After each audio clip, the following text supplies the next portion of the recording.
paint dust was still on my fingers when I opened the door to my first home. The living room was hollow. My $13,800 sofa was gone, replaced by taped-up junk that stank. A text arrived. "My nephew's jumping on that sofa at my sister's house. Gift from Mom," she wrote. I looked at the spare key Mom held. They didn't just steal furniture. They had just reshaped my life with their bare hands. My name is Hadley Monroe. I am 33 years old, and I am an operations manager at Northline Atelier. We design and build high-end, bespoke furniture. My job is to manage the complex logistics that get a $3,000 armchair from a workshop in Colorado to a penthouse in Manhattan. I am good at my job. I understand supply chains, freight costs, and quality control. I know the precise weak point of a maple dowel joint and the tensile strength of Italian woven performance velvet. I am, by nature, a person who manages assets and anticipates problems. This house, my first home in the Cedar Ridge development, was the culmination of that planning. It was my first, truly personal asset. The house itself was a simple, new-build bungalow, but I had spent 6 months making it perfect before I even considered moving in. The walls were a specific shade of cream, a warm, buttery color that held the afternoon light. The floors were solid white oak, sanded and sealed just enough that you could still feel the texture of the grain under your feet. And then there were the drapes, my one real, over-the-top splurge, the result of my employee discount and a deep appreciation for silent motors. Arcadia Smart Drapes, the pearl gray, linen weave model. They were connected to the house's automated hub, and they moved with a faint, satisfying whisper that I had come to associate with absolute peace. But the peace was gone. The smell that hit me was the first violation. It wasn't the clean scent of new paint and wood sealant. It was a chemical bite, sharp and metallic, like ammonia, layered over the unmistakable, musty odor of damp particle board and old sweat. Mildew. In the center of my perfect, cream-colored living room, where my $13,800 Isla sectional sofa was supposed to be, sat a monstrosity. It was technically a sofa, but it looked more like a survivor of a frat house demolition. The upholstery was a faded, pilled brown fabric, stained with dark, unidentifiable rings. The armrests were held together with shiny silver duct tape, peeling at the edges. One of the seat cushions was split open, coughing up a sickening yellow foam. It was not alone, a coffee table, its dark veneer peeling back in long, curved strips, sat directly on my new oak floors. I could already see a scratch, a white scar near the leg where it had been dragged, a tall black bookshelf, the cheap kind made of laminated pressboard, leaned precariously against my wall. It was visibly warped, the shelves bowing in the middle as if they had held a set of encyclopedias through a hurricane. I took a half step inside, my work bag sliding off my shoulder. I couldn't process the disconnect. I touched the duct tape on the armrest. It was tacky, leaving a residue on my finger. I nudged the bookshelf, and it wobbled, threatening to topple. This wasn't just old furniture. It was discarded. It was refuse. Someone had staged a dump in my living room. My heart hammered against my ribs, but it was a cold, logistical panic. The delivery, my furniture, it was scheduled to arrive today, Monday, between 12 p.m. and 2 p.m. I checked my watch. It was 5:47 p.m. I had been in a supply chain renegotiation meeting with a freight carrier since 11 a.m., a 5-hour grueling session arguing fuel surcharges and delivery windows. I had muted my phone. I pulled the phone from my pocket now, ignoring the red notification bubble on my message icon. I went straight to my email, my thumb tapping through the search bar. Northline PO, there it was, the internal purchase order, finalized 2 weeks ago. 1 Isla sectional, modular, performance velvet in oyster. 1 Mila armchair, matching. 1 Anders reclaimed teak media console, total value, after my 30% employee discount, $13,800.45, signed, sealed, and paid for from the savings I had spent a decade accumulating. The delivery. I couldn't be there. I had told my mother, Janice, how stressed I was about it. I remembered the conversation clearly. It was last Tuesday, over coffee at the diner. "Oh, Hadley, don't be silly," she had said, waving her fork dismissively, a speck of jam on the end. "The delivery guys will just leave it on the porch." "Mom! It's almost $14,000 of furniture. They don't leave it on the porch," I'd explained, trying to keep the frustration from my voice. "They require an adult signature. They have to bring it inside. It's white glove service." "Well, then I'll be there," she had chirped, her eyes lighting up with that specific, overbearing helpfulness I knew so well. "Just give me a spare key. I'll sit and wait for them. I'll make sure they put it right where you want it. What's a mom for?" I had hesitated. The thought of her, alone in my new house, made me uneasy for reasons I couldn't articulate. But the alternative was taking a half-day off during fiscal closing, which was impossible, so I had agreed. I'd gone to the hardware store and had a single spare key cut. I gave it to her on Thursday, still sharp from the machine, attached to a bright pink Best Mom keychain I'd bought her for Mother's Day 5 years ago. "Just to let them in, Mom," I had reiterated. "They'll call my cell when they're 30 minutes out. You just have to unlock the door. Then you can leave. Please don't try to direct them." "Of course, honey. I'll guard it with my life." Her voice, so full of manufactured sincerity, echoed in the ammonia-scented room. I finally clicked the message icon. One new thread. From my sister, Brianna. It was a picture, a low-angle, chaotic shot, blurry at the edges but painfully clear in the center. My nephews, Nate and Dylan, aged 6 and 4, were mid-air. They were jumping. Their faces distorted in joyful screams, their dirty-soled sneakers making direct, forceful contact with the cushions. They were jumping on my Isla sectional, my performance velvet oyster sofa. I could see the distinctive, clean lines of the sofa, the subtle texture of the fabric I had chosen specifically for its durability and beauty. In the background of the photo, blurry but unmistakable, I could see the slatted front of the Anders media console. It was all there, in her apartment. A new text bubble popped up before I could even form a thought. Brianna. "Mom said it's a housewarming gift for me. So nice of you. The boys really needed a new sofa. Their allergies were so bad on the old one. This one is perfect." A housewarming gift. My vision narrowed. I zoomed in on the photo, my fingers shaking so much I had to steady my right hand with my left. I zoomed past Nate's flying foot, past Dylan's laughing mouth, right to the corner of the media console. It was blurry, but it was there. The white and red Quick Lift Movers delivery tag, the one with my name and my new address, was still affixed to the leg. I looked up from the phone. The room felt like it was tilting. The only things in the living room that were mine, that were correct, were the Arcadia smart drapes. They hung in perfect, elegant folds, a monument to a life that had, moments ago, been mine. "Arcadia? Open drapes?" I said. My voice was a dry croak, alien in my own throat. The motor whirred, whisper quiet. The drapes parted smoothly, flooding the room with the harsh, accusing light of the late afternoon. The sunbeams landed on the duct-taped sofa, illuminating the dust motes dancing over the split foam cushion and the dark, wet stain on the floor I hadn't noticed before. The technology worked flawlessly. The rest of the room was a desecration. I walked back to the front door, my hand cramping from gripping the phone. I examined the lock, a new, top-of-the-line, high-security deadbolt.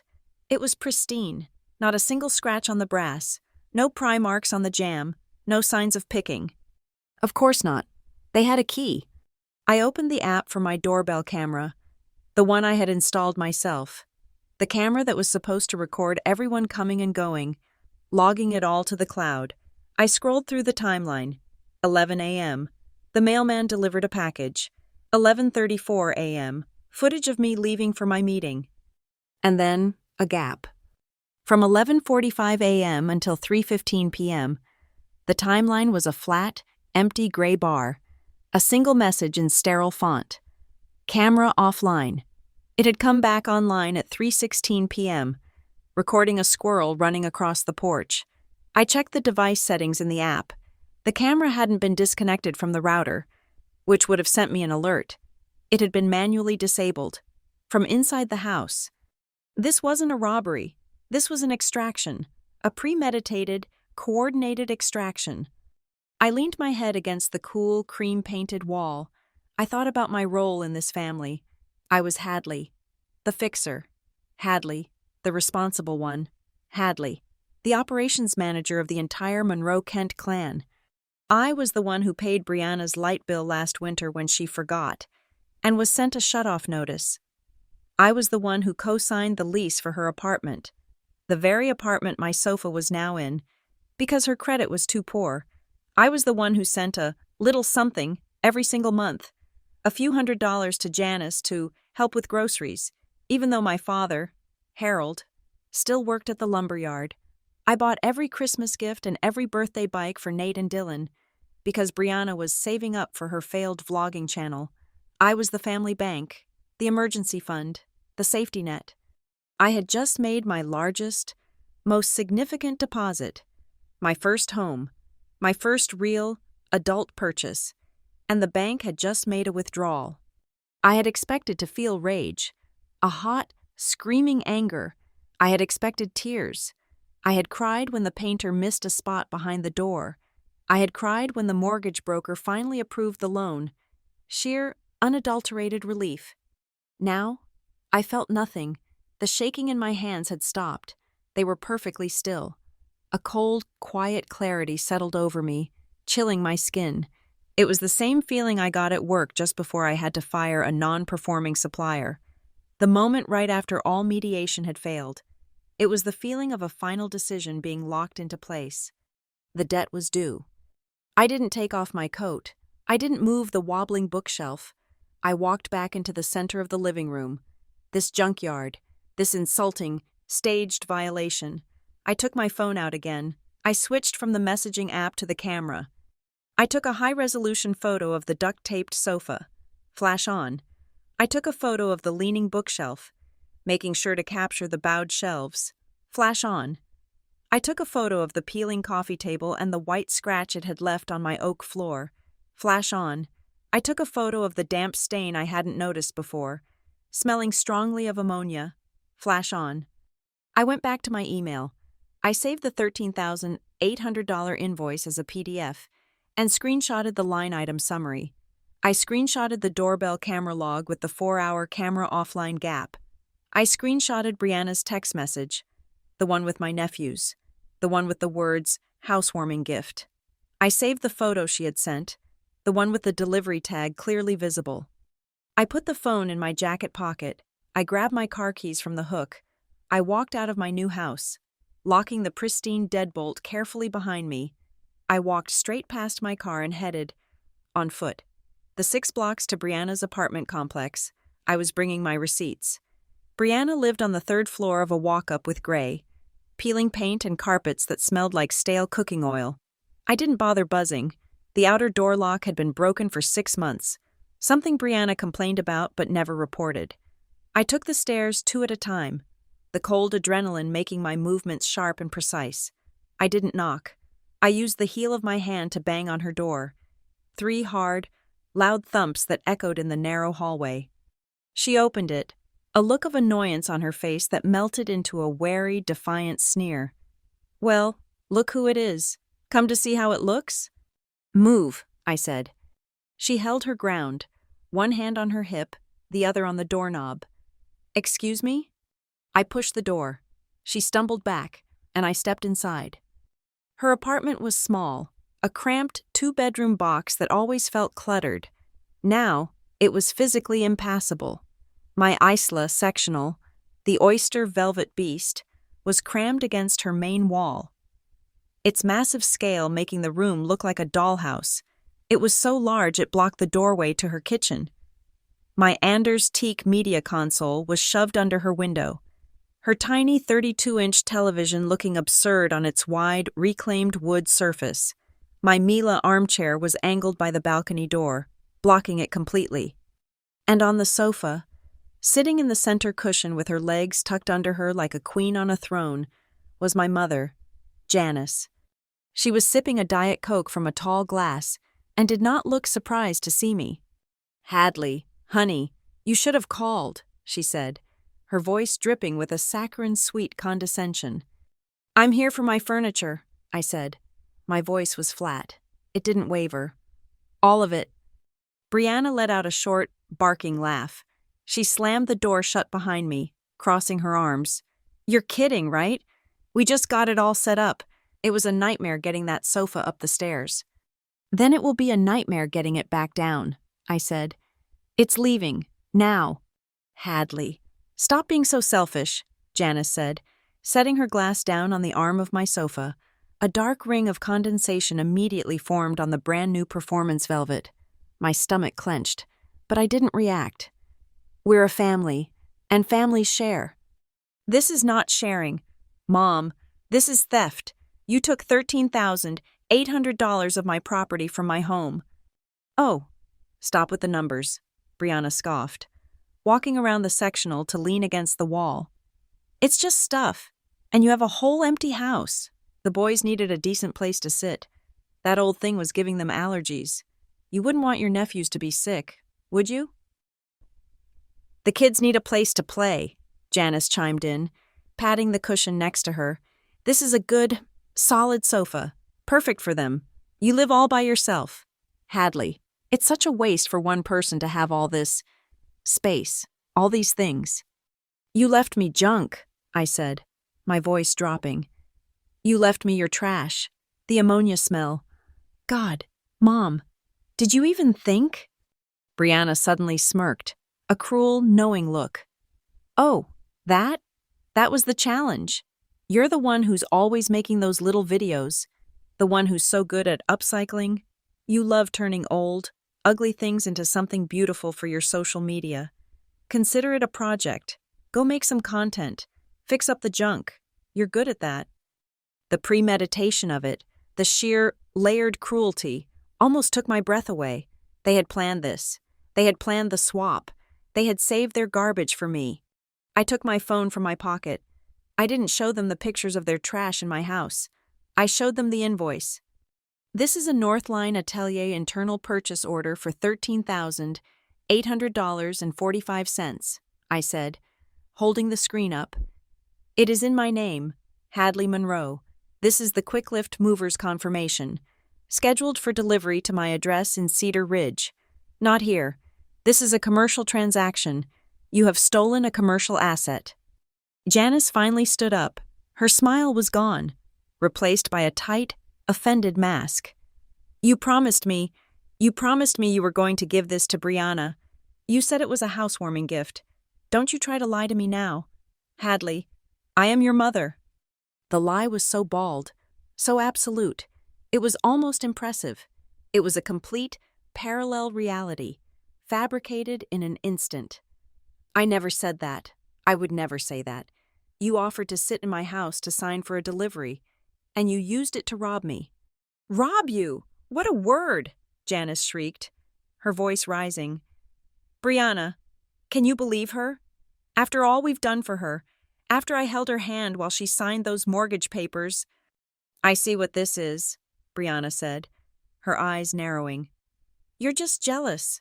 You're jealous that I have a family, that I have 2 beautiful boys, and you have a new set of smart drapes.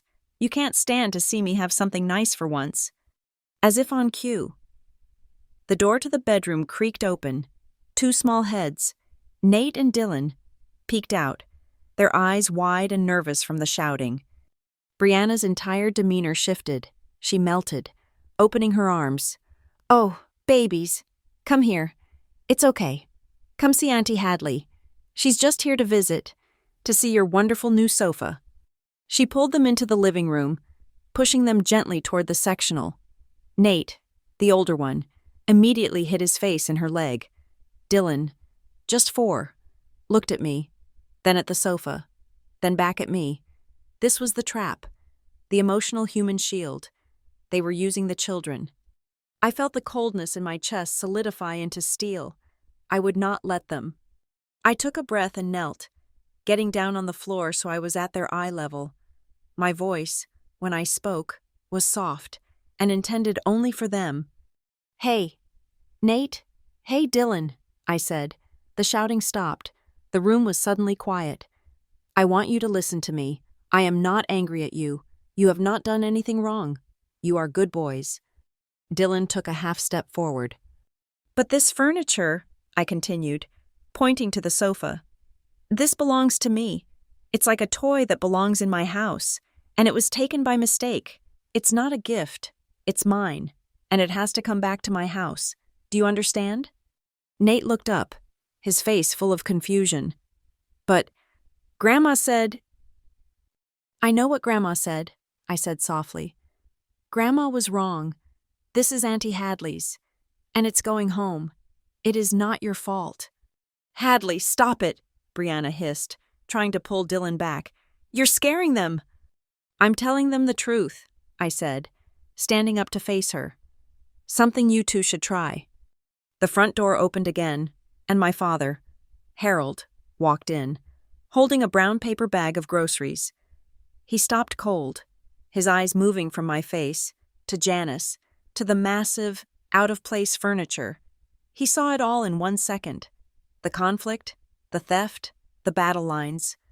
"Janice," he said, his voice weak. "Brianna, Hadley, what's going on here?" "Hadley is trying to ruin your daughter's housewarming." "Harold," Janice snapped. "She's being incredibly selfish and materialistic. Go put the groceries away." "I think," my father started, setting the bag on the floor. "I think maybe this is a bit much. This sofa. It's Hadley's, isn't it? We should talk about this."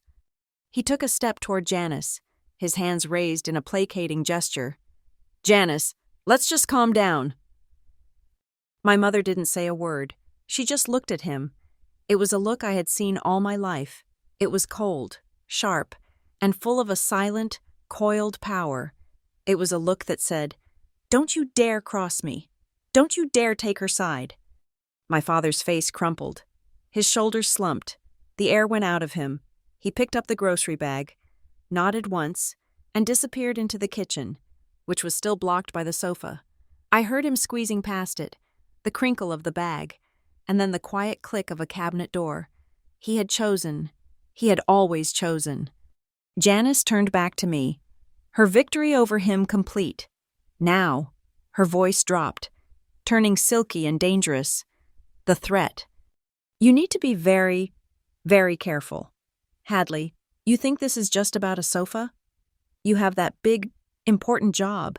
You have that partnership with Arcadia, don't you?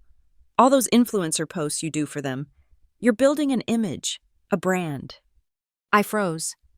"It would be a terrible shame," she continued, "if people found out you were the kind of daughter who calls the police on her own mother, on her sister, who is just trying to raise 2 boys. Think of your reputation. Honey, think of what Northline Atelier would say. Think of what Arcadia would do if this ugly private family matter got out." The air was ice cold. She was threatening my career. The partnership with Arcadia was new. A small content for trade deal I had negotiated myself. It was contingent on my house, my image. "How did you know about that?"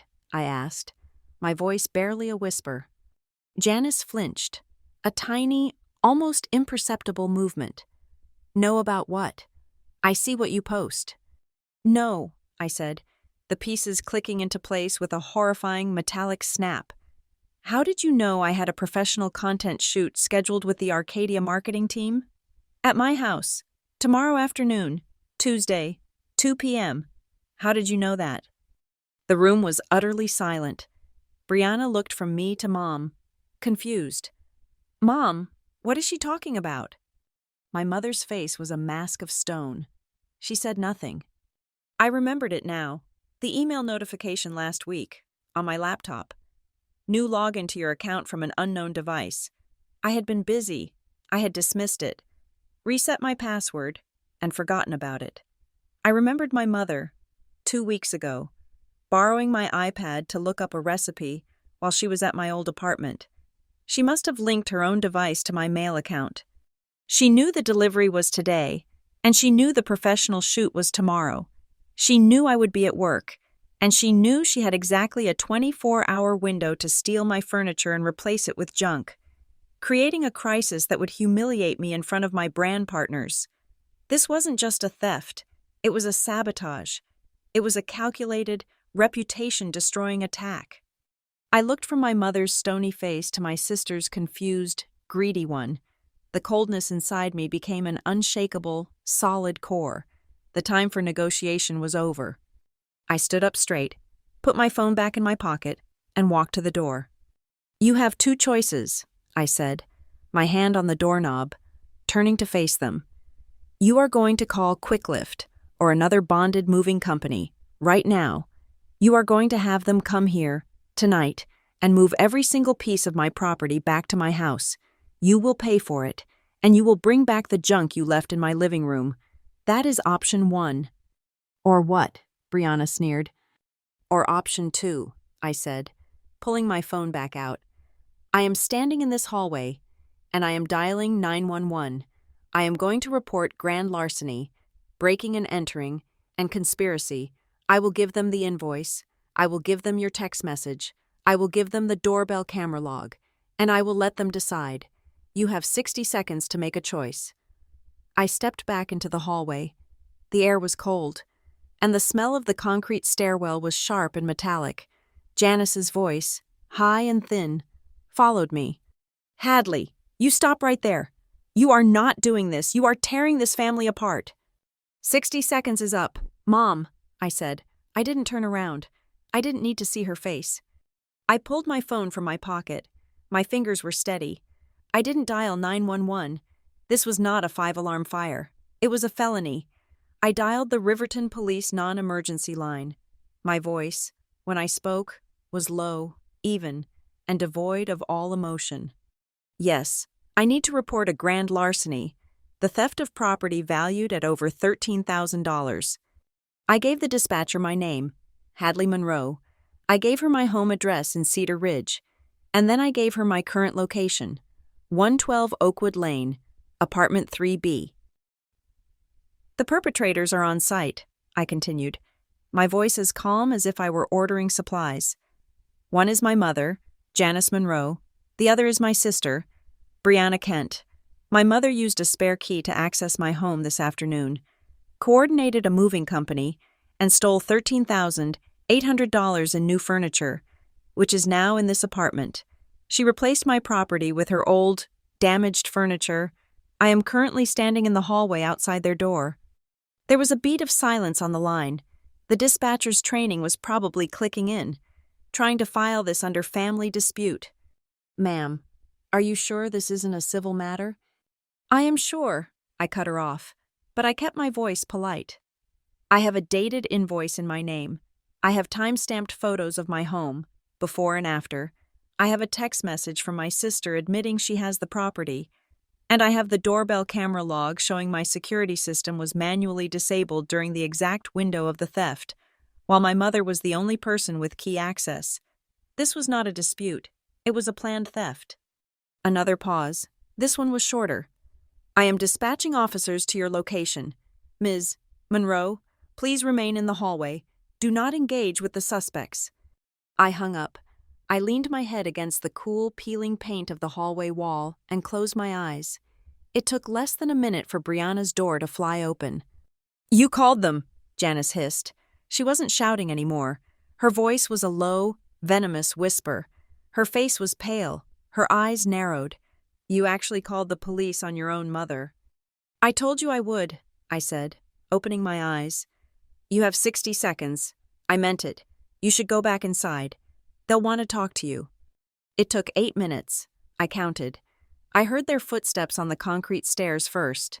Heavy, measured, authoritative. 2 officers, a man and a woman, came up the landing. Their expressions were neutral, tired. "Hadley Monroe?" the female officer asked. Her name tag read Henley. She was sharp, focused, all business. Her partner, Lark, was older, with a graying mustache and eyes that had clearly seen everything. "Yes, officer, that's me. Thank you for coming." "You're the one who reported the furniture theft?" Henley asked, notepad out. Just then, my mother and sister reappeared in the doorway, Brianna now holding her phone up, recording me. "She's lying," Janice shouted, pointing a shaking finger at me. "I am her mother. This is a family misunderstanding. She's mentally unstable. She's dramatic." Officer Lark, who had been silent, turned his head slowly.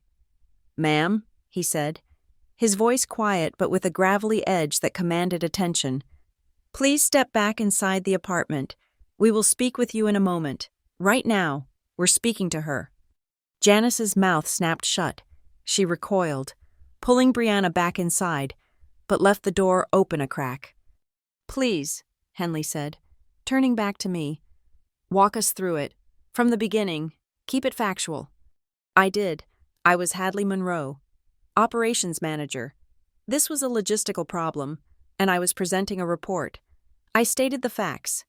The purchase, the $13,800 value, the delivery window, my 5-hour meeting, the key I had given my mother for the sole purpose of accepting the delivery, the discovery, the junk, the ammonia smell, the text message from Brianna. "And you have this evidence?" Henley asked, her pen moving. "Yes." I unlocked my phone. I didn't hand it to her. I held it, navigating her through the file I had already built in my head. Exhibit A. The invoice from Northline Atelier.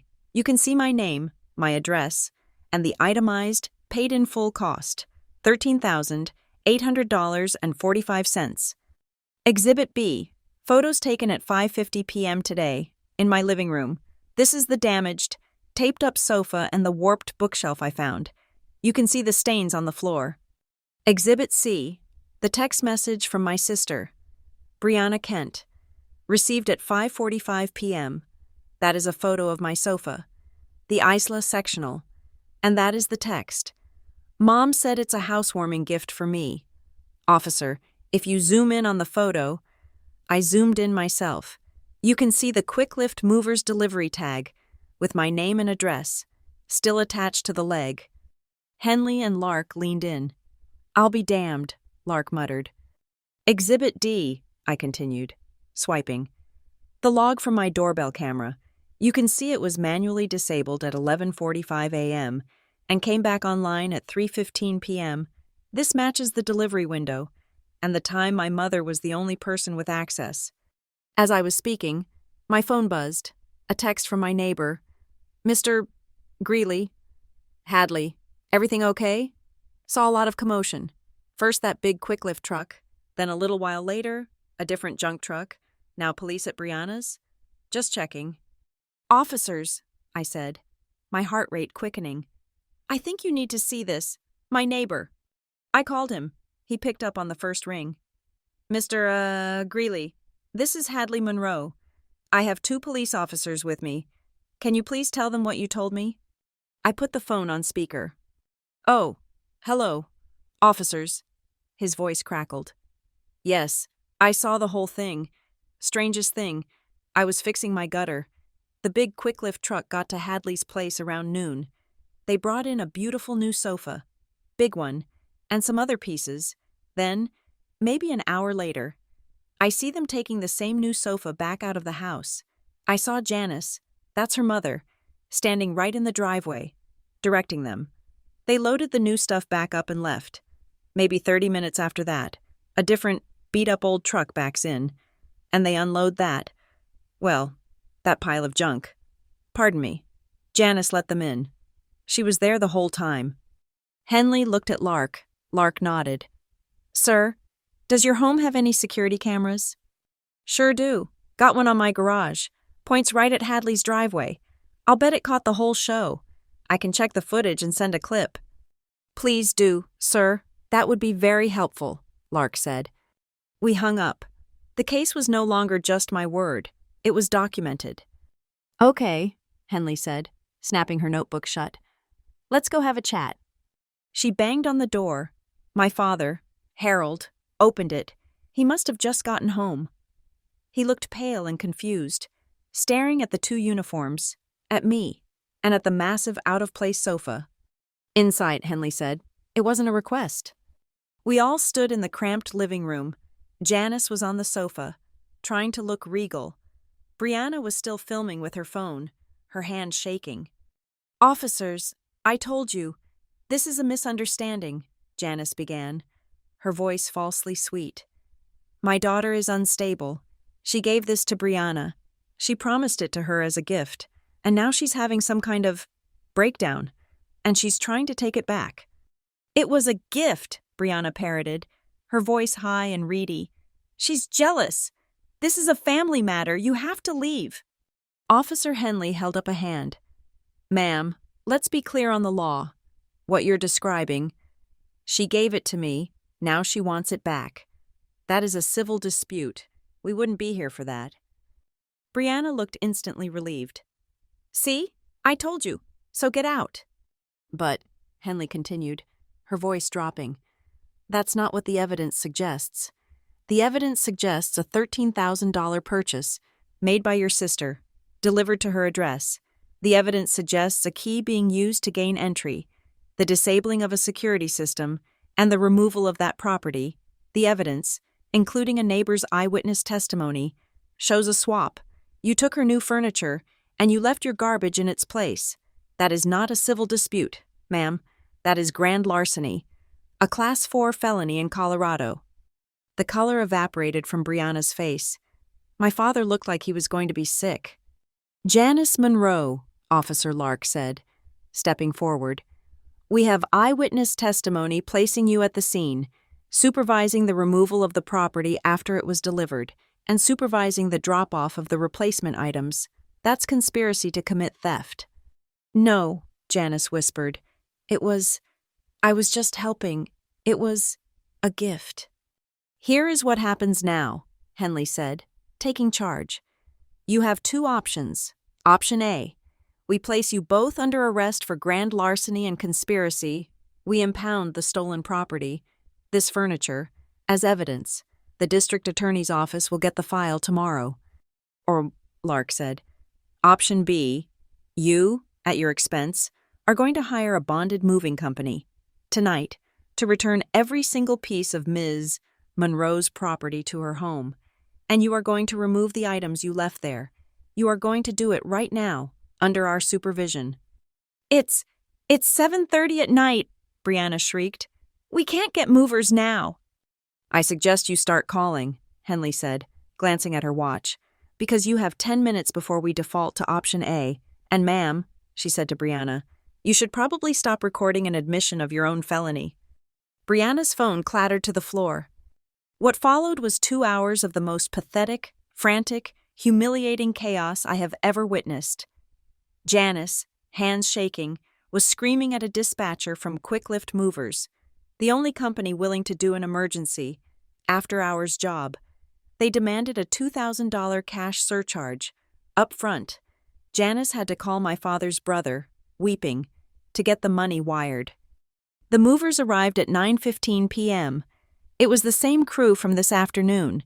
They looked exhausted and utterly baffled to see 2 police officers, my mother crying, and me, standing like a statue. "You want us to move it back to the Cedar Ridge house?" the foreman asked me, his hat in his hands. "Yes," I said, "and you are to take the brown sofa and black bookshelf from that house and bring them here." The move back was a masterpiece of sullen, grudging labor. They were angry, they were tired, and they were not careful. They scraped the oyster velvet of the sectional against the gritty apartment door jamb. I heard a rip. When they got to the new coffee table, a beautiful, broad piece with a smoked glass top that I hadn't even had a chance to see in my own home, they tilted it carelessly to get it down the stairs. I saw it happen in slow motion. The foreman's glove slipped on the metal edge.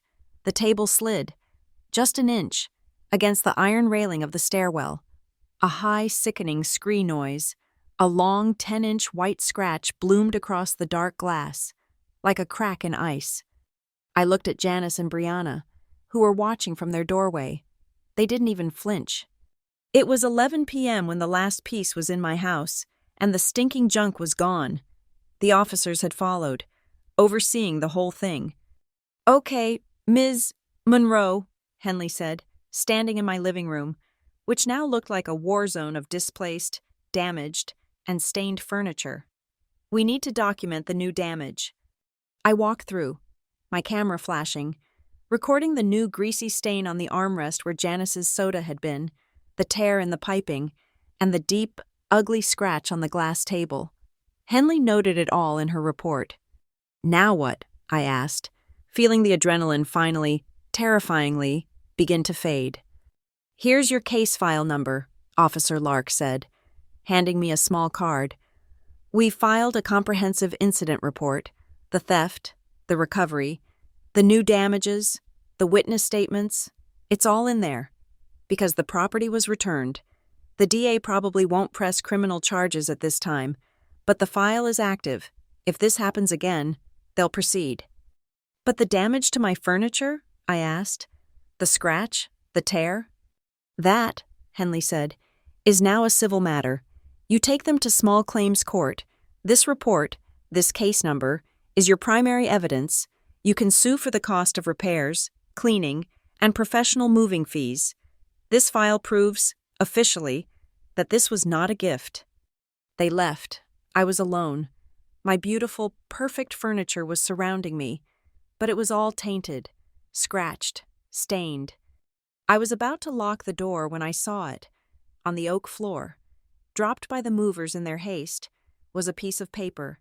It was their carbon copy of the first invoice. The move from this afternoon. I picked it up. Billed. J. Monroe. Service. Pickup from 455 Cedar Ridge. Delivery to 112 Oakwood. Paid, via credit card, and then, in the notes section, a handwritten scrawl from the foreman. Per customer, J. Monroe.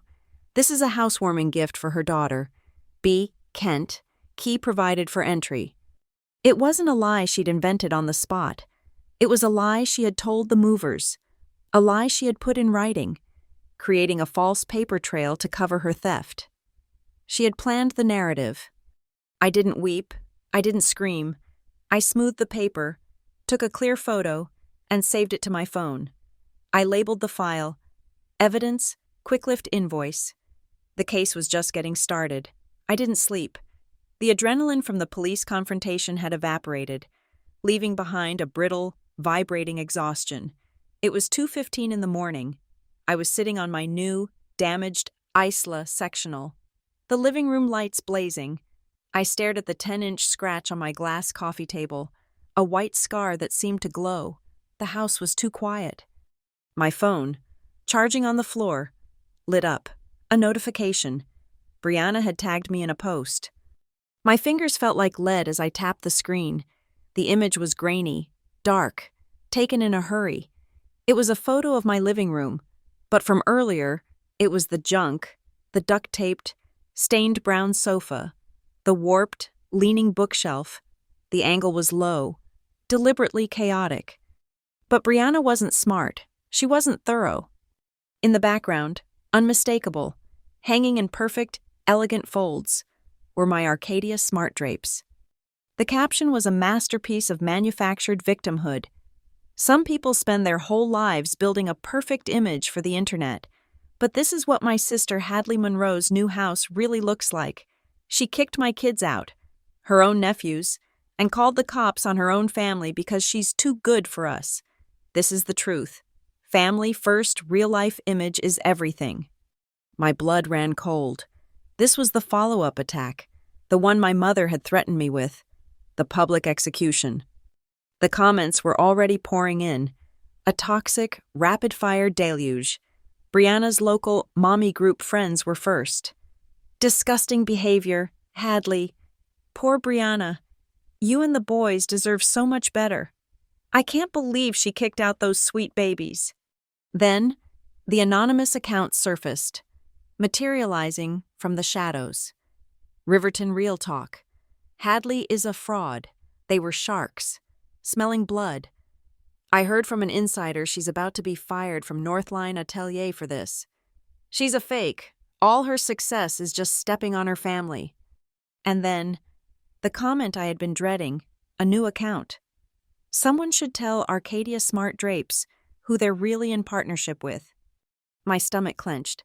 The shoot was today, Tuesday, at 2 p.m. I didn't have to wait long. At 6:45 a.m., my phone rang. I hadn't slept. The sun was just starting to tint the sky, sending weak light through the drapes Brianna had so foolishly included in her photo. The caller ID was not a name. It was the main switchboard number for Arcadia headquarters in Denver. Hadley Monroe speaking. Hadley, this is Mark Ellison. He was the director of marketing, my primary contact. His voice, usually brimming with corporate synergy, was ice. I'm looking at an Instagram post of our product, hanging behind what appears to be a pile of garbage, with a caption suggesting you kick children out of your home. Your shoot is today. What exactly am I looking at? The sabotage was complete. I stood up. My voice was hoarse, but I forced it steady. Mark, you are looking at the aftermath of a crime. That is not my furniture. That is garbage that was left in my home yesterday after my actual furniture, including the pieces for the shoot, was stolen. Silence. I could hear him breathing, processing the implications. Stolen? By who? The post says it's your sister. Mark, I am handling this through legal and official channels. I cannot give you the full details right now, but I can tell you this. My $13,000 Northline furniture was stolen from my home. The police were here until almost midnight. The furniture was recovered, but it is now severely damaged. The photo shoot for today is impossible. Hadley, this is a disaster, he said, the ice cracking to reveal pure panic. A morals clause violation. We can't have our brand associated with this public chaos. No, Mark, it's not. I am the victim of a targeted, documented property crime, I said, my operations manager brain taking over. I am not asking for pity. I am asking for 24 hours. Just 24 hours. Give me until 9 a.m. tomorrow. I will provide you with a full password-protected PDF. It will contain a documented timeline of events, including the official Riverton Police Department case file number. I will show you exactly how I'm handling this crisis, and I will reschedule the shoot. Hadley, I don't know. I'm not just going to fix this. Mark, I said, my voice dropping. I'm going to turn it into a case study. You wanted an authentic story. You're about to get one. Another pause. He was a marketing man. He smelled an angle, a narrative he could spin. A case study? How to secure your home, how to protect your assets, how a brand partner responds to a professional breach. Give me the time. I will deliver. One day, Hadley, he said, his voice hard. 9 a.m. tomorrow. You send me that file, or we're pulling the partnership and sending our legal team a copy of that post. He hung up. I had less than 24 hours to save my career. I didn't waste a second. My first call was not to a lawyer. It was to my best friend, Mila Torres. Mila had been my college roommate, and she was now one of the sharpest senior content strategists in Colorado. Mila, I said, the moment she picked up. I'm in trouble. Code red. Check Brianna's Instagram. I already saw it, she said. Her voice was already in work mode, sharp and awake. I'm on my way. Do not reply to anything. Do not post. Do not delete your account. Do not text your mother. I'm bringing coffee and my lawyer's contact information. Sit tight. She arrived 20 minutes later, a laptop bag slung over one shoulder, 2 large coffees in her hand. She walked into the chaos of my living room, her eyes taking in the scratched glass, the torn piping on the sofa, the dark soda stain on the armrest. She didn't say, I'm sorry, or, are you okay?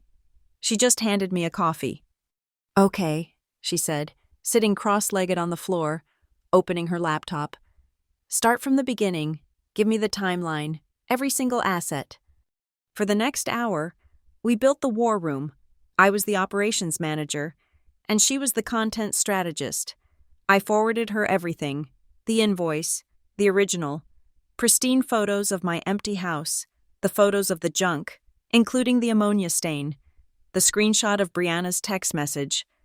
Mom said it's a housewarming gift for me.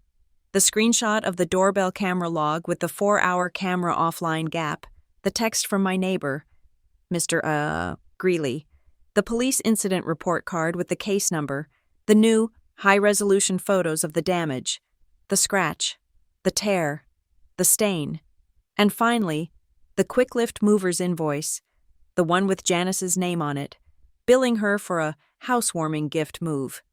Mila was silent, her fingers flying across the keyboard, organizing the files, renaming them, and compiling them into a single password-protected PDF timeline. "This is airtight," she said finally, her voice grim. "This is sociopathic, the planning, the staged junk, the coordinated PR attack, Hadley. This is so far beyond a family fight." "I know," I said, my voice shaking. "Arcadia is threatening to pull the contract. They gave me until tomorrow." "They won't," Mila said, her eyes flashing. "Not when they see this file. We're not just sending this to Mark. We are controlling the narrative, starting right now. My friend, Mariah Keegan. She's a lawyer. She specializes in crisis PR and defamation. We need to call her, now." The next call was a 3-way conference. Mariah's voice was sharp, fast, and expensive. I explained the situation, the public post, the threat to my Arcadia partnership. "Right," Mariah said, after I'd finished. "First, complete silence. Mila is correct. You say nothing personally. You do not engage. Second, we issue a holding statement, not an emotional response, a statement of facts. It needs to be dry, clinical, boring, even. We are not feeding the drama." "What do I say?" I asked. "You say, on Monday, November 10th, my home was accessed without my consent. Property valued at over $13,000 was removed and subsequently recovered with the assistance of the Riverton Police Department. An official incident report has been filed. Case number RFD 3019er. This matter is now being handled through the appropriate legal channels. I will be making no further comment on the specifics of this private matter. That's it. No names, no family, no emotion. Just the facts and the case number." While Mila formatted the PDF for Arcadia, I went to work. I logged into my social media accounts. I went to Brianna's post. It was still a dumpster fire of hate. I clicked report post, harassment, false information. I blocked Brianna. I blocked Janice. I blocked every Riverton Real Talk account that had popped up. Then, I went to my own profile. I locked comments on every single post I had ever made, except one. I posted a simple, plain, gray image with the text, "A statement regarding recent events," in the caption. I pasted the exact words Mariah had dictated. I pinned it to the top of my feed. Let the sharks circle that. My next call was to the Arcadia marketing team. I didn't ask for Mark. I got his assistant. "Hi, Jenny. This is Hadley Monroe. I need to reschedule the lifestyle shoot for this Friday. Yes, Friday at 10 a.m. "Oh, Hadley." Mark said the partnership was on hold. "Please tell Mark the shoot is confirmed for Friday," I said, my voice pleasant but firm. "And I'm inviting a freelance photojournalist from the Riverton Gazette. We're doing a short feature. The working title is Resilience and Design, a case study in crisis management. He'll understand." I hung up. The fight was on. They wanted to attack my image, so I would use my professional skills to build a better one. Hadley Monroe, the woman who manages a crisis. My next call was to a 24-hour locksmith.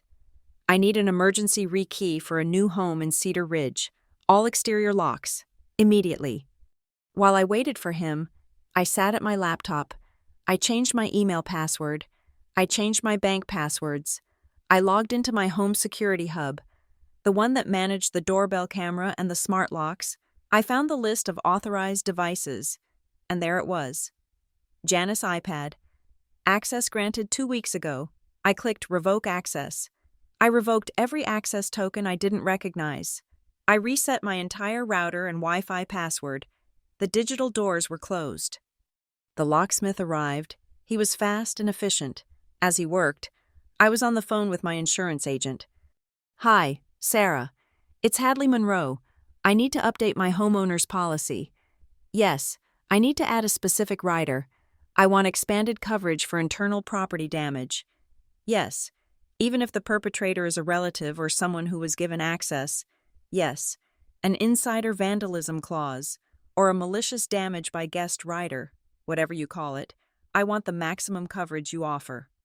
After the locksmith left, the house was finally, truly quiet. The locks were new. The passwords were changed. I opened a new spreadsheet. I had emailed the password-protected PDF to Mark at Arcadia, with Mariah copied. It was 8:30 a.m. I had met my deadline. Now, I began my own accounting. This wasn't about emotion. It was about operations. I created a new file. Monroe versus Monroe Kent, Civil Damages. Line item 1, Emergency Locksmith Services, After Hours, $250. Line item 2, Emergency Mover, Surcharge, paid to Quicklift by Janice, but noted, $2,000. Line item 3, Professional Deep Cleaning, Deodorizing, and Stain Removal, for ammonia, grease, and soda, $450. Line item 4, Restoration, quote for scratched glass, top, Anders Console, pending estimate from glass specialist. Line item 5, Upholstery Repair, quote, Isla Sectional, piping tear and fabric pilling, pending estimate from Northline Atelier Workshop. Line item 6, Depreciation of asset. This was the big one, my furniture. Not even 24 hours in my possession, was no longer new. It was damaged and repaired. It had lost significant value. I, an operations manager for a furniture company, knew exactly what that depreciation was. I calculated it at 15% of the total retail value. That was $2,070. The total was already climbing. This wasn't a family fight. It was an invoice, and I was going to make them pay it. The statement of facts was up. The locksmith was gone. The insurance rider was processing. By Wednesday morning, the initial firestorm on my social media had died, replaced by a confused, simmering curiosity. My pinned post was a gray, boring wall. The sharks, having nothing to feed on, had moved on. Mark Ellison from Arcadia had replied to my PDF with a single, curt email. "We will proceed with the shoot on Friday as planned. Impressive file." The operational crisis was contained. Now, in the quiet of my house, with the smell of ammonia finally gone, the psychological one began. I sat on the floor, my back against the wall, staring at the damaged furniture. I should have been devastated. Instead, I felt like an analyst reviewing a failed project. Why had the system broken down? The system was my family, and the truth was, it had never worked.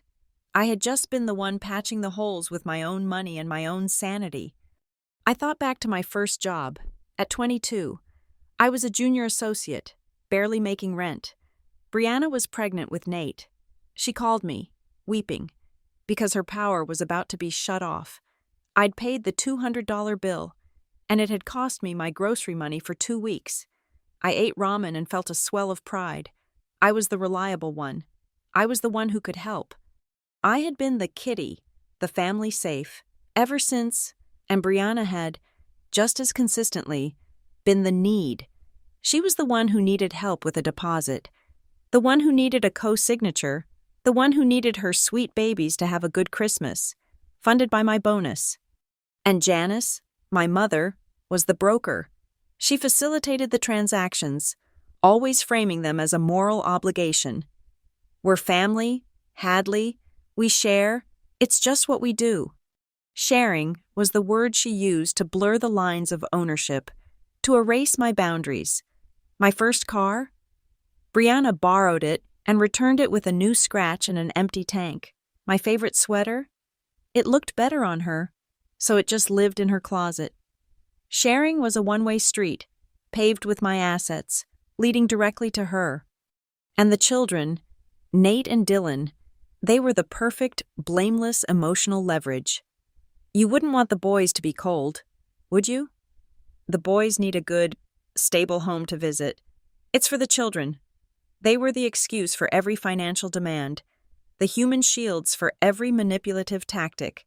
When I'd knelt on that floor in Brianna's apartment, I hadn't just been speaking to them, I had been disarming my sister's primary weapon. The house was quiet, but my mind was loud, fitting 30 years of data into this new, terrible framework. It wasn't just a sofa. It was the apex of a 3-decade-long campaign of exploitation.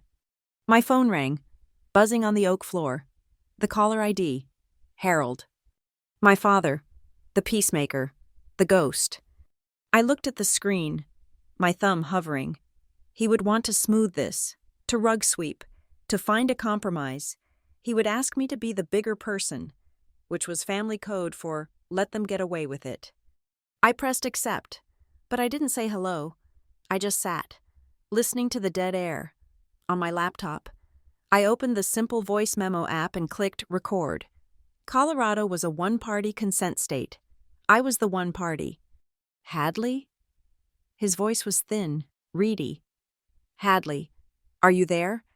I know you're upset, and you have every right to be, but, honey, you can't do this. I remained silent. I let his words hang in the empty room. You're tearing the family apart. Hadley, your mother, she's a wreck. She's not sleeping. She just wanted to do something nice for Brianna. She got carried away. You know how she is. No, I thought, I'm just finding out. Calling the police, he whispered, as if the words themselves were a sin. Posting that statement online. It's too much. It's too big. You're making this public. This is a private matter. Can't you just come over? We can sit down. We can talk this out. Brianna will apologize. We can fix this. Fix this. He meant erase this. He meant pretend it didn't happen. He meant put me back in my box as the family bank.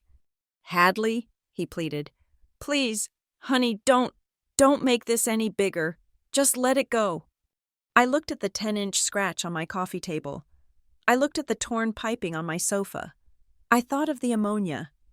I pressed the end call button. I didn't say a word. I saved the audio file. Harold call Nov 12. Evidence. My phone rang again almost immediately. This time, it was Mila. Don't talk. Just listen, she said, her voice crackling with manic energy. I've been digging. You said your mom borrowed your iPad a few weeks ago at your old apartment, right? The one where you still had the old router? Yeah, I said, my voice hoarse. She wanted to look up a recipe. She didn't look up a recipe. She went into your email settings. I did a deep dive on your account's access logs. She didn't just log in. She set up an email forwarding rule. I stood up. What? What kind of rule? A specific one. She created a filter. Any email sent to your address containing the words Northline Atelier, Arcadia, invoice, delivery, or schedule was automatically and silently forwarded to a new iCloud address. Janice Monroe, 1965. She'd been reading your professional and financial correspondence for weeks. My legs felt weak. This was the source of the sabotage. This was how she knew my delivery date, my work schedule for the meeting, and the exact time of the Arcadia shoot. She had been sitting there, reading my life, waiting for the perfect moment to strike. Mila, I'm not done, Mila said. You still had the login for your old internet provider, right? I used it. I checked the router logs for your old apartment. Janice's iPad didn't just log in that one time for a recipe. It logged in 12 times over the last 3 months, usually in the middle of the night.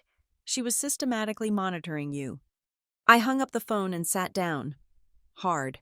The room was spinning. This wasn't an impulsive, greedy act. This was a long con, a planned, strategic, emotional, and financial infiltration. But why? Spite? Jealousy? It felt Bigger than that. The Y arrived in the mail 2 hours later, an innocent-looking envelope mixed in with my junk mail. It was a credit card statement, a card I hadn't thought about in 3 years. It was a supplementary card from my first ever bank account, one I had given my mother in case of emergencies when I was 23. I had forgotten to cancel it. I had assumed it was long expired. It was not. I tore it open. The balance was $2,350. Charge, $2,000. Vendor, Quick Lift Movers. Date, November 10th. She had used my own forgotten credit card to pay the emergency surcharge for the movers returning my stolen furniture. But that wasn't the charge that made me stop breathing. It was the one before that. Charge, $350. Vendor, Quick Lift Movers. Date, November 10th. That was the original move, the theft itself. She had paid for it, but my mind was stuck on the $2,000 charge. She was so broke, so desperate, that she had to gamble, using my own line of credit, to pay the surcharge to the police-mandated movers. She didn't have $2,000. The motive snapped into focus, cold and hard as a diamond. This wasn't just about spite. This was about money. Where was the $13,000 sofa going? Not to Brianna's. Not really. I opened my laptop. I searched the Riverton County Public Records for Janice Monroe. Nothing. Harold Monroe? Nothing. Then I searched the state lien registry. My breath caught. A lien, filed 3 weeks ago. Westbridge Bank versus Janice L. Monroe. The amount was $21,000, a failed business loan from 2 years ago, for a disastrous artisan jam company she had started and abandoned. The loan was in default. The bank was moving to seize assets. But she had no assets, except, for a few hours, mine. The plan was clear. Steal my furniture, give it to Brianna as a gift to get it out of my house. Then, over the next few weeks, help Brianna sell it on a local high-end consignment marketplace. Oh, honey, it's just too big for your little apartment. Let's get you something more practical, and you can bank the cash. Brianna, greedy and not very bright, would have agreed. Janice would have pocketed the $13,000, or more, if she sold it piecemeal, and paid off a huge chunk of her debt. And Brianna's motive? Why would she agree to be the fence? Mila, my content strategist friend, had already given me that piece of the puzzle. I went to Brianna's sad, low-traffic parenting vlog channel. Her last post, from a month ago, was a desperate, whiny plea. I'm trying to give my boys the best, but I'm just a mom doing it all. I'd love to partner with brands, but as you can see, our apartment is just so real. We can't show off your beautiful products in a place like this. She wasn't just getting a sofa, she was getting a set, a backdrop, a luxury lifestyle stage to perform her poverty on, hoping to attract the very brand partners I worked with. It was a pincer movement, a coordinated financial and reputational attack by the two people who were supposed to be my family. And Harold, my father, his weak, pleading voice on my recorder. She's a wreck. She got carried away. He must have known about the debt. He must have known about the lien. His silence wasn't peacemaking, it was complicity. He was the enabler, the one who looked the other way, the one who would rather see his daughter robbed than stand up to his wife's explosion. I stood up. The last trace of fog was gone. I was no longer sad. I was no longer angry. I was operational. I knew, with absolute chilling clarity, what I had to do. This wasn't a family dispute to be fixed. This was a ring of organized, white-collar, emotional crime, and I was cutting it off at the source. My first call was to my bank, to cancel the supplementary card and report the $2,000 charge as fraudulent. My second call was to Mariah Keegan, the lawyer. Mariah, I said, my voice as flat and hard as the glass on my table. I have new information. I don't just want to file for civil damages. I want a formal, binding solution. I'll forward you the audio file of my father, the email forwarding logs, and the credit card statement showing she used my card to pay for the move. I'll also send you the public record of her lien from Westbridge Bank. Hadley, she said, her voice sharp with interest. This is a pattern of calculated, long-term financial abuse. What do you want to do? I want to send a demand letter, I said. A comprehensive one. I want every cent for the damages, the cleaning, the locksmith, and the depreciation. I want it all itemized, but I want something else. I want a formal, legally binding no-contact agreement. A restraining order? Whatever is strongest, I said. I want it stipulated that Janice Monroe and Brianna Kent are to have no contact with me, my home, or my place of business, not in person, not by phone, and not by email. All communication, from this moment forward, goes through you. I am severing the financial ties. Now I am severing the legal ones. I was done. I was no longer the safe. The bank was closed. The strategic phase began on Thursday. I was not a victim. I was an operations manager. And this was the largest logistical failure of my career. I was now managing the correction. My lawyer, Mariah Keegan, was not a therapist. She was a weapon. Her office was sharp, modern, and smelled faintly of expensive-tasting coffee. She placed 3 letters on her glass desk, each in a thick cream-colored envelope. This is the demand letter, she said, tapping the first one. It was addressed to Janice Monroe, at my father's house. The second was identical, addressed to Brianna Kent. It is not a request. It is a non-negotiable list of terms. Her tone was the one I used when a supplier defaulted on a contract. The letter details the full, itemized list of damages, Mariah continued, ticking points off on her fingers. $450 for the professional deep cleaning and ammonia neutralization. $250 for the emergency locksmith services. $2,350 for the fraudulent credit card charges you have already disputed, but which we are holding them liable for. $900 for the estimated repair of the Isla sectional piping and the Anders console glass, and $2,070 for the calculated 15% depreciation of the entire suite. Total civil demand, $6,020. It was a staggering, beautiful, factual number. Furthermore, she said, her voice hardening, it includes a legally binding cease and desist and a permanent no-contact agreement. They are to make no further contact with you by any means. No phone, no email, no text, no social media, and no third-party contact. What about my father? I asked. He is not named, she said, but the letter expressly forbids them from encouraging, requesting, or directing any third party to contact you on their behalf. If he calls you asking you to let it go, he is violating their agreement, and they will be in breach. She slid the letters across the desk. This is not a negotiation, Hadley. This is their one and only chance to settle this outside of a courtroom. They have 5 business days to respond with payment and a signature. And if they don't? If they don't, Mariah said, a thin, dangerous smile touching her lips. We immediately file the civil suit, for which they have no defense, and I will personally deliver this entire, beautiful file. The police report, the eyewitness testimony, the email forwarding logs, the fraudulent credit card charge, and the Westbridge Bank lien to the district attorney's office. I will make a very strong case that this was not a family dispute, but a premeditated, conspiracy-driven plot for financial gain, rising to the level of criminal prosecution. The letters were sent by certified mail that afternoon. The first chess piece was on the board. My next move was the brand partnership. My 9 a.m. deadline had been met, but the game was not over. That afternoon, I sent a follow-up email to Mark Ellison at Arcadia. It was not an apology, it was the promised case study. I titled the PDF, Case Study, Brand Asset Protection and Crisis Response.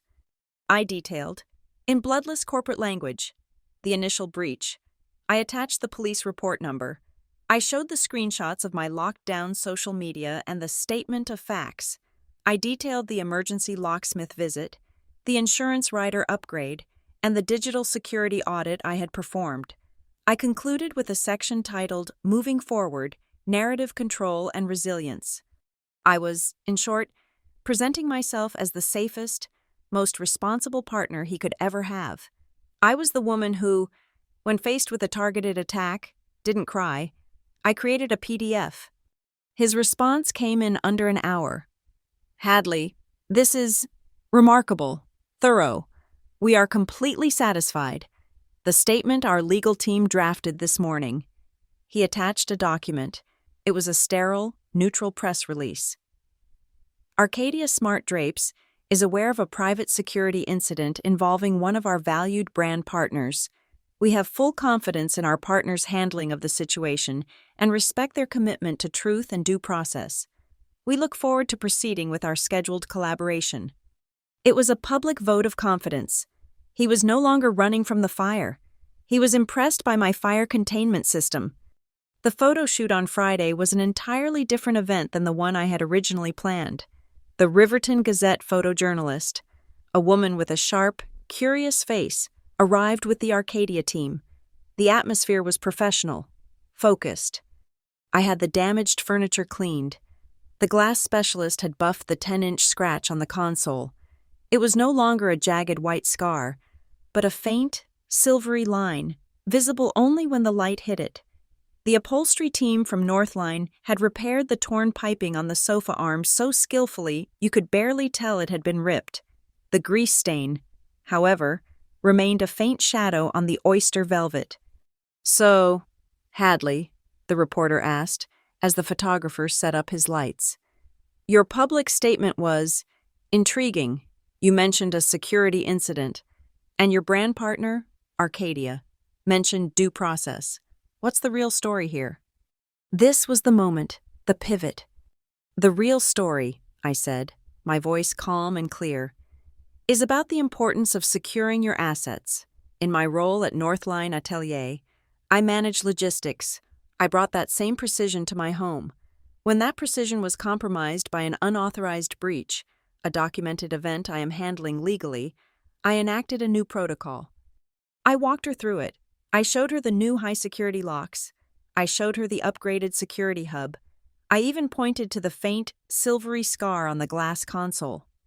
"I could have hidden this," I said, tracing the line with my finger.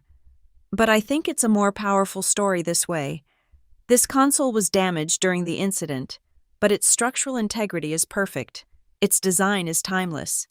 The story of a home isn't about maintaining a perfect, fragile image. It's about resilience. It's about knowing your rights, protecting your space, and investing in things that last, even when they get a little scratched." The Arcadia marketing rep, who had been listening from the kitchen, looked like he was about to cry with joy. He had just found his new campaign angle. The next day, while the Gazette article was being drafted, I made my next move. I published a new post on my blog, the one I used for my design work. I titled it, "How I Secured My Home After a Breach, and How You Can, Too." I did not mention my family. I did not mention sofas or junk. It was a pure, high-value, service-based article. It was a checklist. 1. Conduct an immediate physical security audit. Locks, windows, spare keys. 2. Conduct a full digital security audit. Wi-Fi, email. App access tokens. 3. Contact your insurance provider and ask about a malicious damage by guest rider. 4. Understand the difference between a civil dispute and a criminal act. I was not the victim in the story. I was the expert. Within 24 hours, the post had been shared over 500 times. It was picked up by a national design aggregator, my personal brand, which Brianna had tried to destroy by painting me as a fake, had just pivoted. I was no longer just a furniture logistics manager. I was the Home Rights 101 woman. I was the homeowner who knew her rights, and I was teaching others how to know theirs. While I was building this new, stronger public-facing structure, the foundations of my legal case were getting stronger. Mariah received a formal response letter from Quick Lift Movers. It was, as expected, a masterpiece of corporate liability dodging. We were contracted by a J. Monroe for the service. The letter read, "Our crew was provided with a key and given explicit, Signed authorization by the homeowner's representative on site to remove the specified items. Quick Lift Movers acted solely as the hired agent and bears no liability. Mariah forwarded it to me with a note.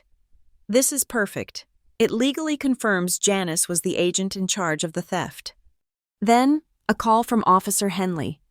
Ms. Monroe, she said, her voice all business. When you filed the supplementary report about the unauthorized email access and the doorbell camera, it escalated this from a simple larceny. We sent a forensic tech to your house yesterday. I thought you'd like to know. The technician lifted one clean, perfect set of fingerprints from the internal disabling switch of your doorbell's power supply. My heart hammered. And they are a confirmed match for Janice Monroe. We're updating the case file. This destroys any possible defense that she just sat and waited for the delivery. She actively, physically participated in disabling your security. This is a very strong file, Ms. Monroe. The DA will be very interested if it comes to that. I was forwarding that update to Mariah when a text message came through. It was from my father. It was a picture. No text, no context, just a photo, slightly blurry, of a spiral-bound notebook. It was my mother's messy, looping handwriting. It was a list. Westbridge Bank, 21K. Car payment, past due. 1,400 consignment, goal, 10K pawn, jewelry, 2K H. That was me. I was the question mark. The untapped. Final resource. This was her debt ledger. This was the motive. Clear as day. He had snuck into her desk, taken a photo, and sent it to me. It was his act of cowardice, but also his only act of loyalty. A silent, terrified confession. I saved the image. I forwarded it to Mariah with a simple subject line. Motive. The 5-day deadline for the demand letter was approaching. My mother and sister were silent, but that didn't mean they were inactive. The final piece of the puzzle came from Mila. You're not going to like this, she said over the phone. I haven't liked anything for a week. Mila, hit me. Brianna's public posts are all gone. She deleted the junk sofa picture, the family first post, everything. Your statement of facts and the case number clearly terrified her. That's good, I said. No, Mila countered. She's just gone underground. A friend of mine who is still in that Riverton mommy influencer group just sent me an invite. Brianna started a new, private Facebook group. It's called The Real Truth About Hadley Monroe. My stomach turned. What's in it? It's a cesspool.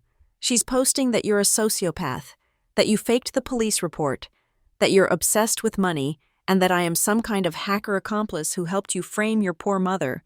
She's claiming the whole thing was a setup so you could get PR for your blog. It was a new narrative, a new, desperate lie. This is good. Hadley, Mila said, her voice sharp. This is a gift. How is this a gift, Mila? She's still attacking me.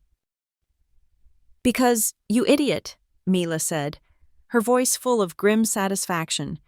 She's doing it after receiving a legal cease and desist order. She's actively, provably violating the terms of the demand letter before the deadline has even expired. I'm taking screenshots of every single post. This is no longer a civil suit. This is contempt. You've got her. The open house styling workshop was scheduled for Saturday at 11 a.m. My home was no longer a crime scene. It was a set. It was a statement.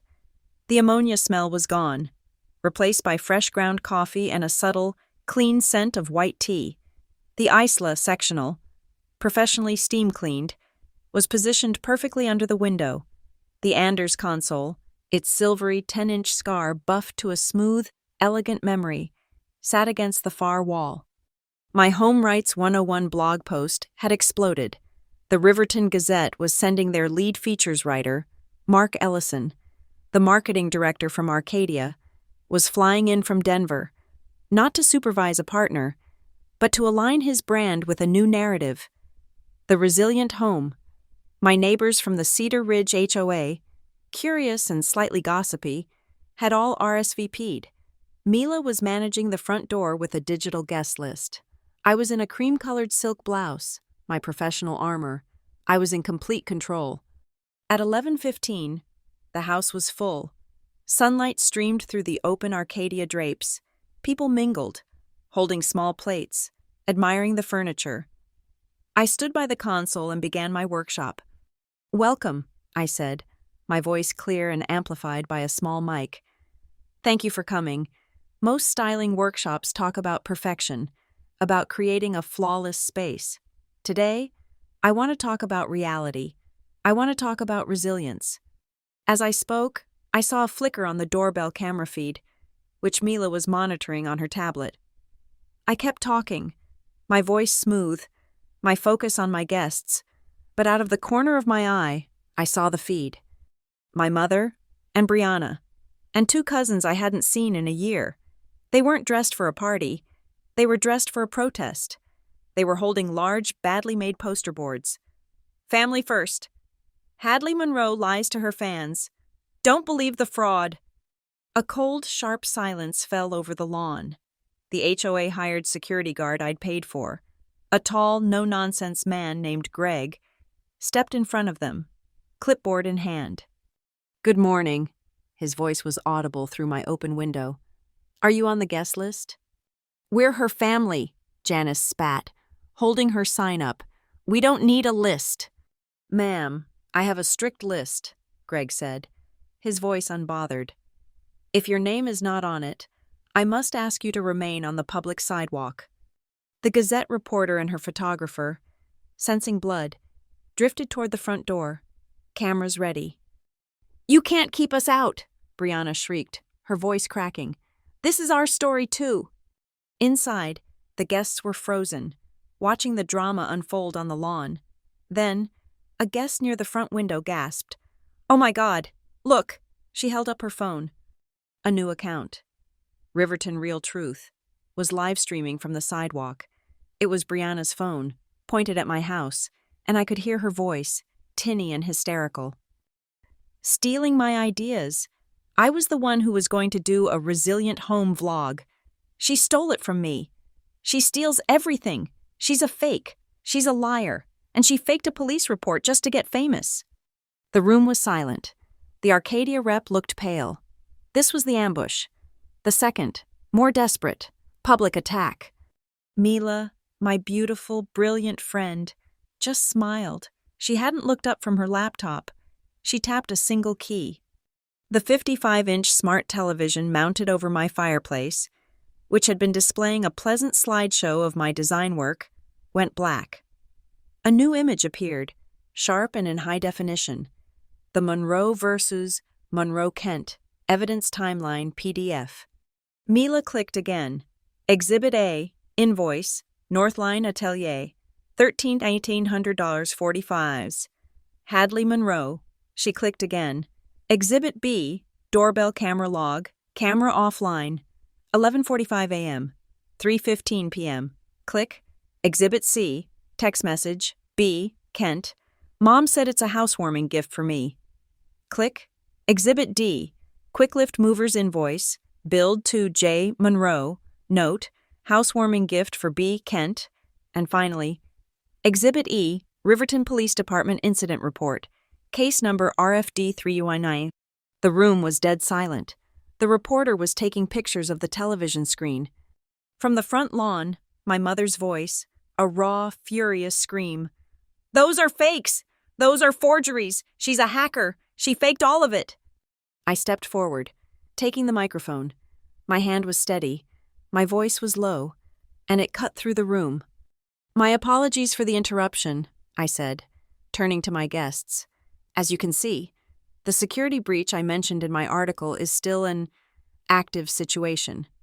I pointed to the case number on the screen. "My mother is yelling that this is fake. I invite you to prove it for yourselves. Please, take out your phones. Write down that number, RFD 3019er. It is a public record. You can call the Riverton Police Department's records office on Monday and verify every single word. The truth isn't something you have to scream on a lawn. It's something that can be verified." A woman in the front row, a wealthy potential client from the next neighborhood over, raised her hand. Her eyes were fixed on the Anders console. "Ms. Monroe," she said, her voice full of genuine curiosity. "In your article, you mentioned the damage. Is that the piece?" The tension broke. The show was back on track, but the track had changed. This was the real workshop. "It is," I said, walking over to the console. I invited her to come closer. I ran my hand along the surface, stopping at the faint, silvery scar. "The original damage was a 10-inch scratch, deep and white," I explained. "The glass specialist I hired said he could buff it, or I could replace the entire top for about $800. I chose to buff it." I leaned in, and the Gazette photographer's lens followed. "You can still see the scar. It's part of the furniture's history now. My history. I'm not interested in a life where things that are damaged have to be hidden or thrown away. I'm interested in repairing things, in making them strong. This console isn't just a beautiful piece of furniture, it's a survivor. And I think that makes it, and this house, more valuable, not less." The room was silent for a beat, and then the potential client started to clap. Not a polite golf clap, a real, solid round of applause. It spread through the room. The Gazette reporter was beaming. Mark Ellison, the Arcadia rep, was standing next to her.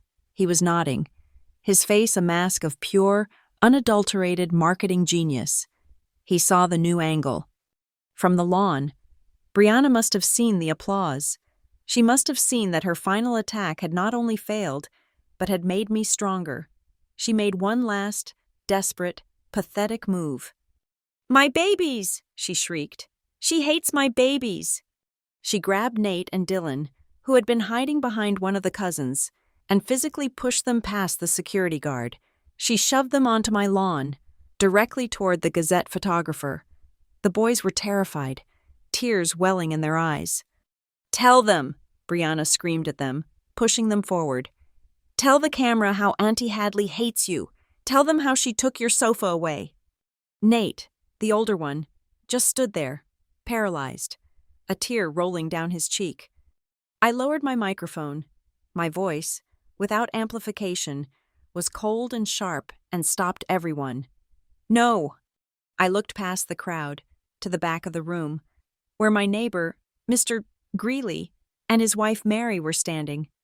"Mary," I said, my voice softer. "The play corner in the den. It's all set up. Would you mind?" Mary Greeley, a woman who had raised 4 boys of her own, nodded once. She moved through the crowd, out the front door, and knelt on the lawn. She didn't look at Brianna. She spoke only to the boys. "Come on, Nate, Dylan," she said, her voice a warm, grandmotherly rumble. "We're not playing this game.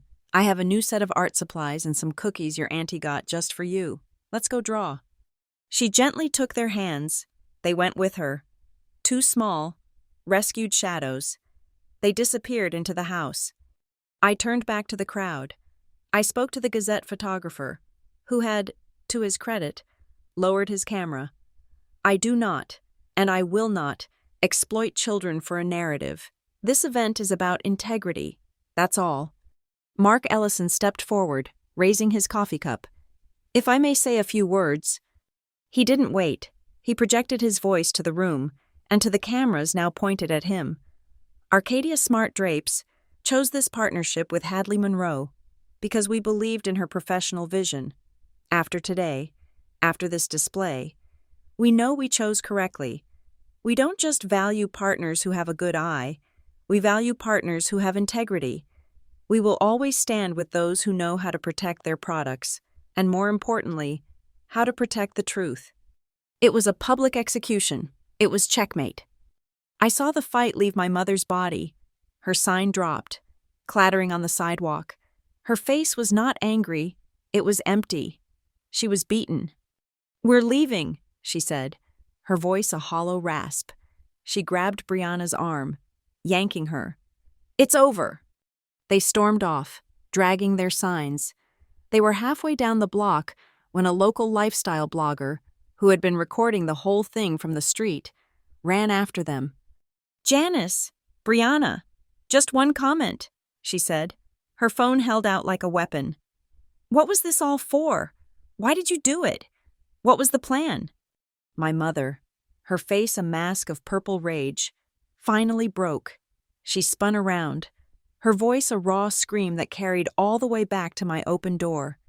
The plan? The plan was to sell that sofa. That's the plan.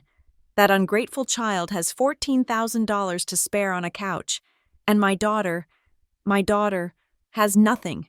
She owed us. She owed her family. The blogger's phone was steady. The little red light was on. The audio was perfect. Mila, from her laptop, looked up at me. She saved the live stream recording.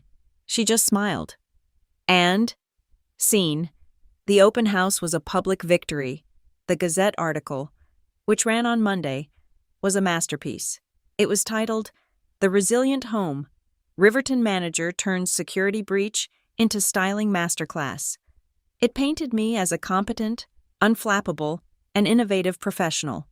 Mark Ellison had already emailed me to say Arcadia's board was ecstatic and wanted to explore a wider-ranging brand ambassadorship. But the public-facing war was a distraction. The real war was happening in silence, in digital logs and bank records, and the final, critical pieces of evidence were about to fall into place. On Tuesday morning, I received a call from a number I didn't recognize. It was Westbridge Bank's fraud department. "Ms. Monroe?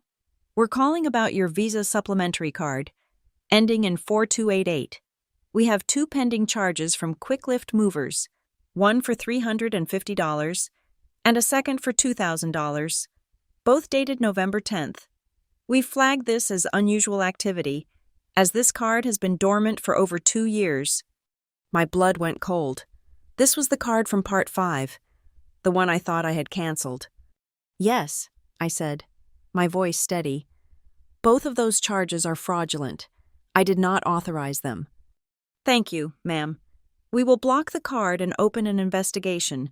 The charge was disputed by the cardholder, a Janice Monroe. Stop, I said. Janice Monroe is the supplementary cardholder, but she is not the primary account holder. She is the one who made the fraudulent charges. She's disputing her own theft. The fraud agent paused. Ma'am, that's a serious allegation. It's not an allegation, I said, pulling up my files. I am emailing you, right now, a copy of Riverton Police Department Incident Report, RFD 3019er.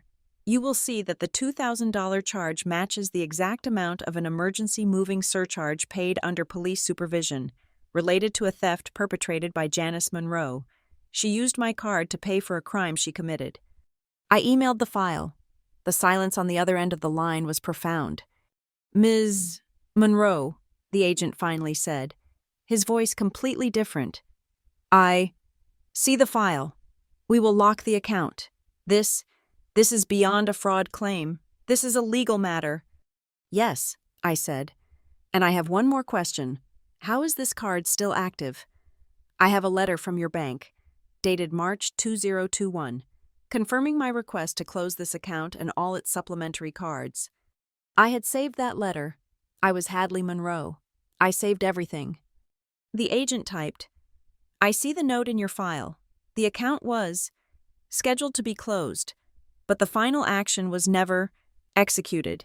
It seems your request was received, but the card was never deactivated. A simple, human, clerical error. An error my mother had apparently discovered and had been sitting on, like a sleeper agent, for 2 years. I hung up, my mind racing. How did she even know the card was still active? How did she have the number?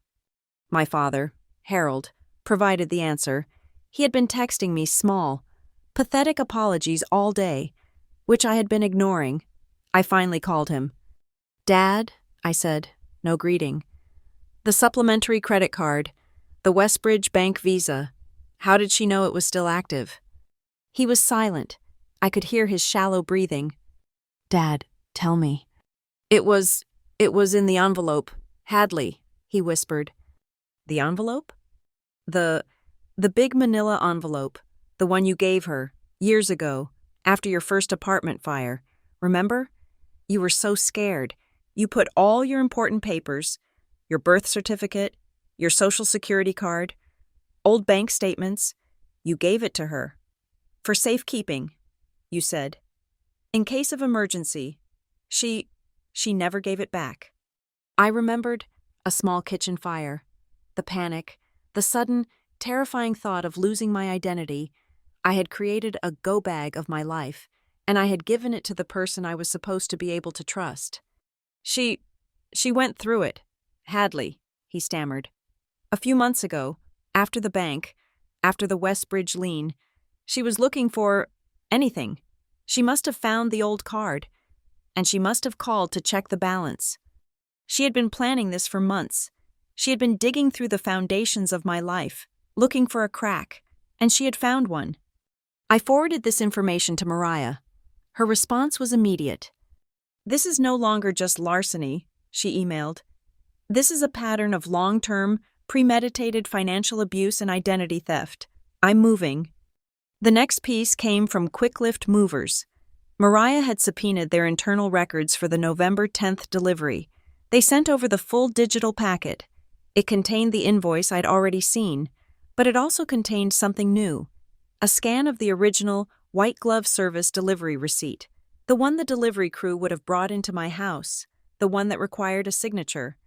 It was the receipt for my furniture, the Isla sectional, the Anders console, all of it, and at the bottom, a spidery, hesitant signature in the box labeled "Accepted by Customer." Hadley Monroe. It wasn't my signature. My signature is a quick, sharp, right-leaning scrawl, the signature of a busy executive. This signature, it was slow, rounded, and it leaned, distinctively, to the left.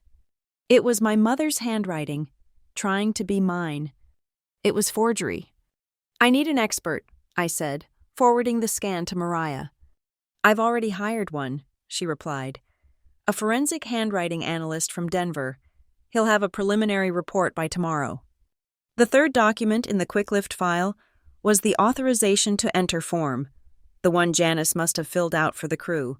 It was a simple, one-page document, and on it, in her own, undisguised, left-leaning handwriting, I, J. Monroe, as the homeowner's mother and holder of the spare key, authorized the Quicklift crew to enter 455 Cedar Ridge to deliver and subsequently remove all items as directed.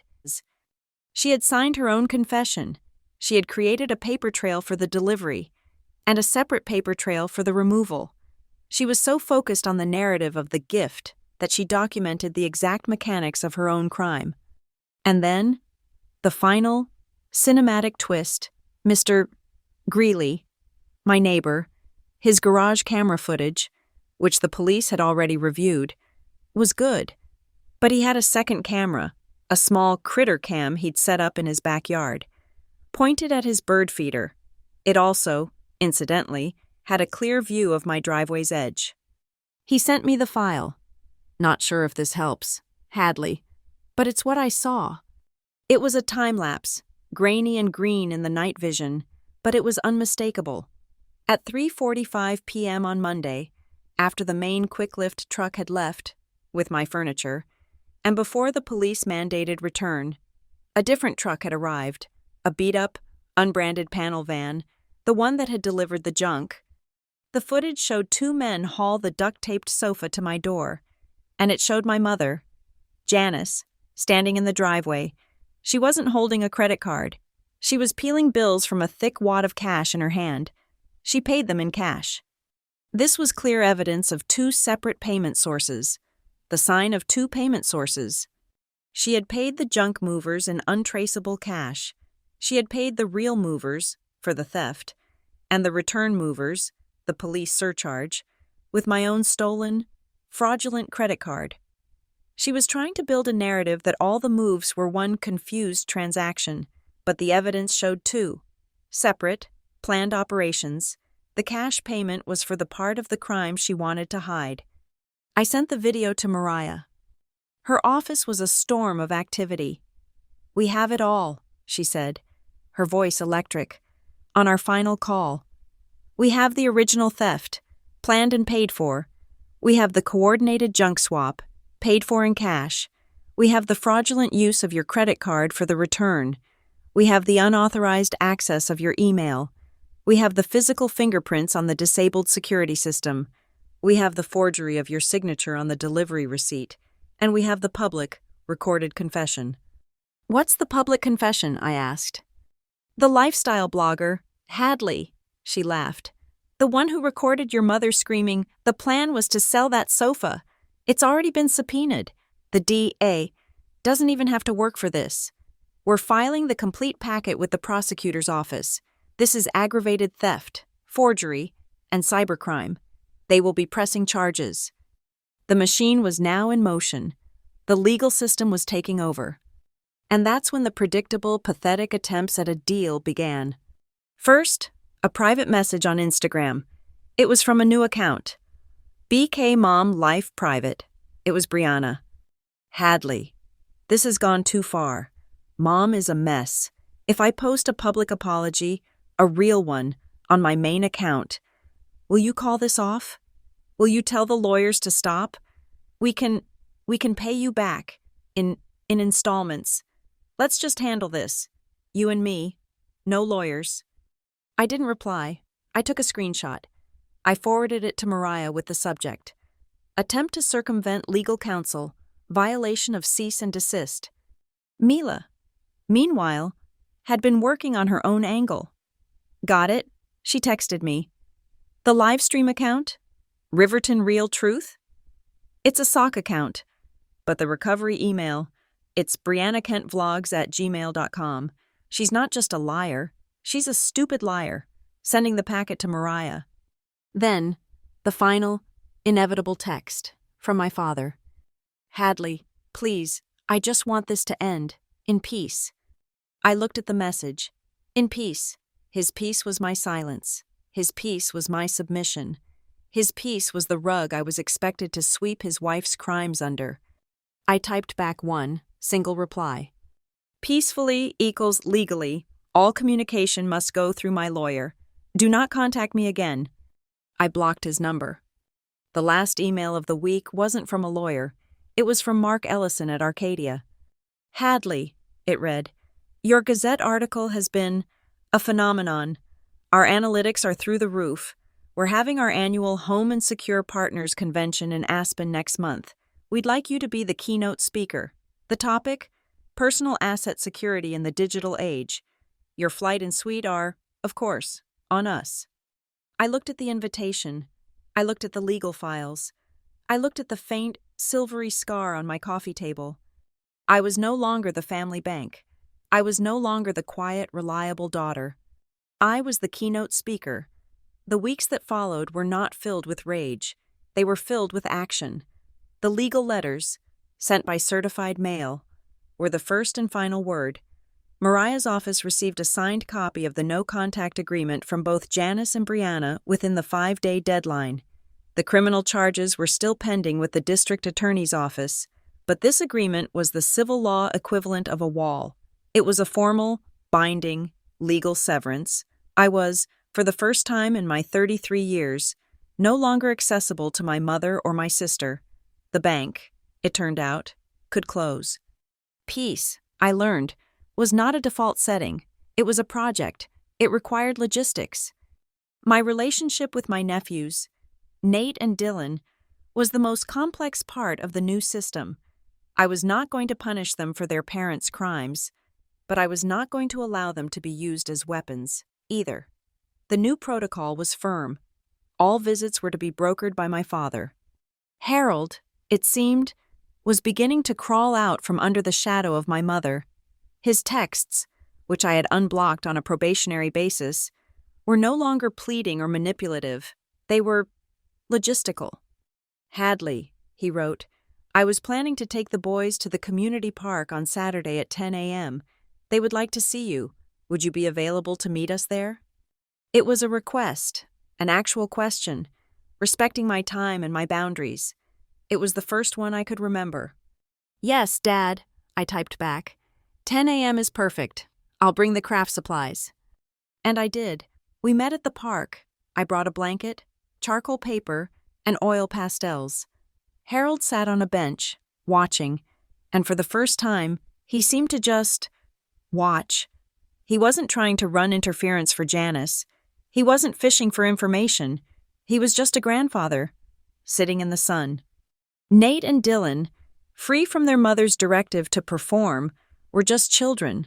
They were quiet, a little shy, and fascinated by the pastels. We sat on the grass, and we drew monsters and rocket ships. I did not take a single picture. There was no content to be made. There was no audience to perform for. When it was time to leave, Nate, the older one, hugged my legs. "You smell good, Auntie Hadley," he said. "Thank you, buddy. You smell pretty good yourself, for a rocket ship pilot." I watched them get into Harold's car. He raised a hand. I raised mine. It was a quiet, stable transaction. It was a healthy boundary. Holding. My home was my next project. The locks had been changed, but the violation felt deeper than that. I needed to reinforce the foundations. I hired a bonded contractor, one of Northline Atelier's trusted partners, to install a wall safe, recessed behind a painting in my office. My new policy, my identity, my passport, my birth certificate, my spare keys, was now behind an inch of steel. I upgraded my entire digital life. I was no longer a person who dismissed a new login alert. I now had a state-of-the-art key management system for all my passwords, and I set up alerts that texted me and Mila if any critical account was accessed from an unknown device. My home was a fortress, not just of steel, but of data. When the cleaning crew finished, the house was immaculate. The ammonia was gone. The soda stain on the sofa was invisible. The scratch on the console was a faint, silvery line, but I found myself, late one night, running my finger over a different mark, on the back, bottom corner of the Isla sectional, where the movers had ripped the piping. The Northline upholstery team had done a near-perfect repair, but if you knew where to look, you could feel one, tiny, hard knot in the thread. I chose to keep it. I chose to remember it. It was my scar. It was the reminder that this house, this life, was no longer something I assumed was safe. It was something I actively and successfully defended. My professional life had, in a strange way, blossomed from the same soil. My boss at Northline Atelier called me in for a mid-year review. "Hadley," he said, sliding a paper across the desk, "your numbers in operations are, as always, perfect, but this, Home Rights 101 blog, and the Gazette article, that's a different skill set. That's asset management. That's risk assessment." He was offering me a promotion, a new, hybrid role, Director of Operations and Client Asset Security. My job was now to create the handover protocols for our high-net-worth clients, how to receive their furniture, how to secure it, how to insure it. My personal trauma was now, officially, my professional expertise. I took the new role, and I poured my energy into it. My Home Rights 101 blog became a full-fledged passion. I didn't just write articles. I provided resources. I hired a freelance paralegal to help me draft templates, a sample small claims court filing, a checklist for documenting property damage, a simple, fill-in-the-blank, cease and desist letter. I was arming other people. The community, which had watched the drama on my lawn, embraced this new version of me. The Cedar Ridge HOA president, a formidable woman who had seen the whole thing, approached me at the community mailbox. "Ms. Monroe," she said, "we on the board were very impressed. We have a growing problem with package theft and, frankly, neighborly disputes. We were wondering if you would consider volunteering as a resident consultant for our new security committee." I was no longer the neighborhood unstable, dramatic daughter. I was the resident security consultant. I accepted. I was having coffee with Mila in my living room, the late afternoon sun streaming through the Arcadia drapes. We were quiet, comfortable. "It's good," Mila said, looking around the peaceful room. "It's all solid now." "It feels that way," I said. She paused, swirling the last of her coffee. One question. The final, big one. What if they apologize? She was looking at me, her eyes sharp. I mean, a real snot and tears. I've learned my lesson apology. Janice, Brianna, what if they come to you, a year from now, and just break down and say they're sorry? I thought about it. I thought about the ammonia, the forged signature, the credit card fraud, the look on Nate's face when his mother pushed him onto my lawn. An apology, I said, choosing my words carefully, is just data. It's a statement. I'm not interested in statements anymore. I'm interested in actions. What does that mean? It means, I said, that an apology without amends is just manipulation. It's an attempt to clear their conscience, not to repair my damage. If they want to apologize, they can start by paying back the $6,020 in civil damages I'm not pursuing. They can apologize by getting jobs and paying off their own debts. They can apologize by getting therapy and learning how to be decent human beings. An apology, to me, is just the receipt for the change. I want to see the change. Mila raised her cup. To seeing the change. Harold, it seemed, was trying to change. His Saturday visits with the boys became a fixed, stable part of my life. He was separating. He was no longer a satellite of Janice. He was his own, albeit damaged, person. On a cold Saturday in December, a month before the trial, he brought the boys to my house. It was the first time they had been inside since the theft. They were nervous, at first, but I had set up a small table. We weren't drawing, we were building. I had bought a complex, architectural model kit. They were leaving, bundled in their coats, when Nate, the older one, pressed a small, lumpy object into my hand. It was wrapped in a paper towel. "We made it," he whispered, looking at the floor. "Made what, buddy?" "It's your real housewarming gift." Dylan, the 4-year-old, chimed in, unable to keep the secret. I unwrapped it. It was a small, lopsided house, made from a cardboard box, popsicle sticks, and an enormous amount of glue. The windows were crooked, the door was just a flap, and on the roof, written in Nate's wobbly grade school handwriting, were 3 words. Auntie's real home. My throat closed. The hot, sudden sting of tears, the tears I had never shed in anger or in fear, pricked my eyes. This was the thing, the small, pure, true thing. I knelt. I didn't cry. I just held the small, lumpy house. "This," I said, my voice thick. "This is the most beautiful house I have ever seen.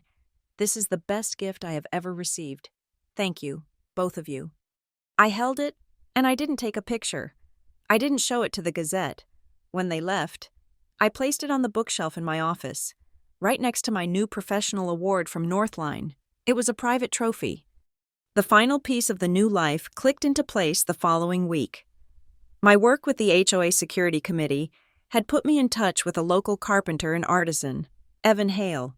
He was helping me design a new, secure, community-built playground for the park.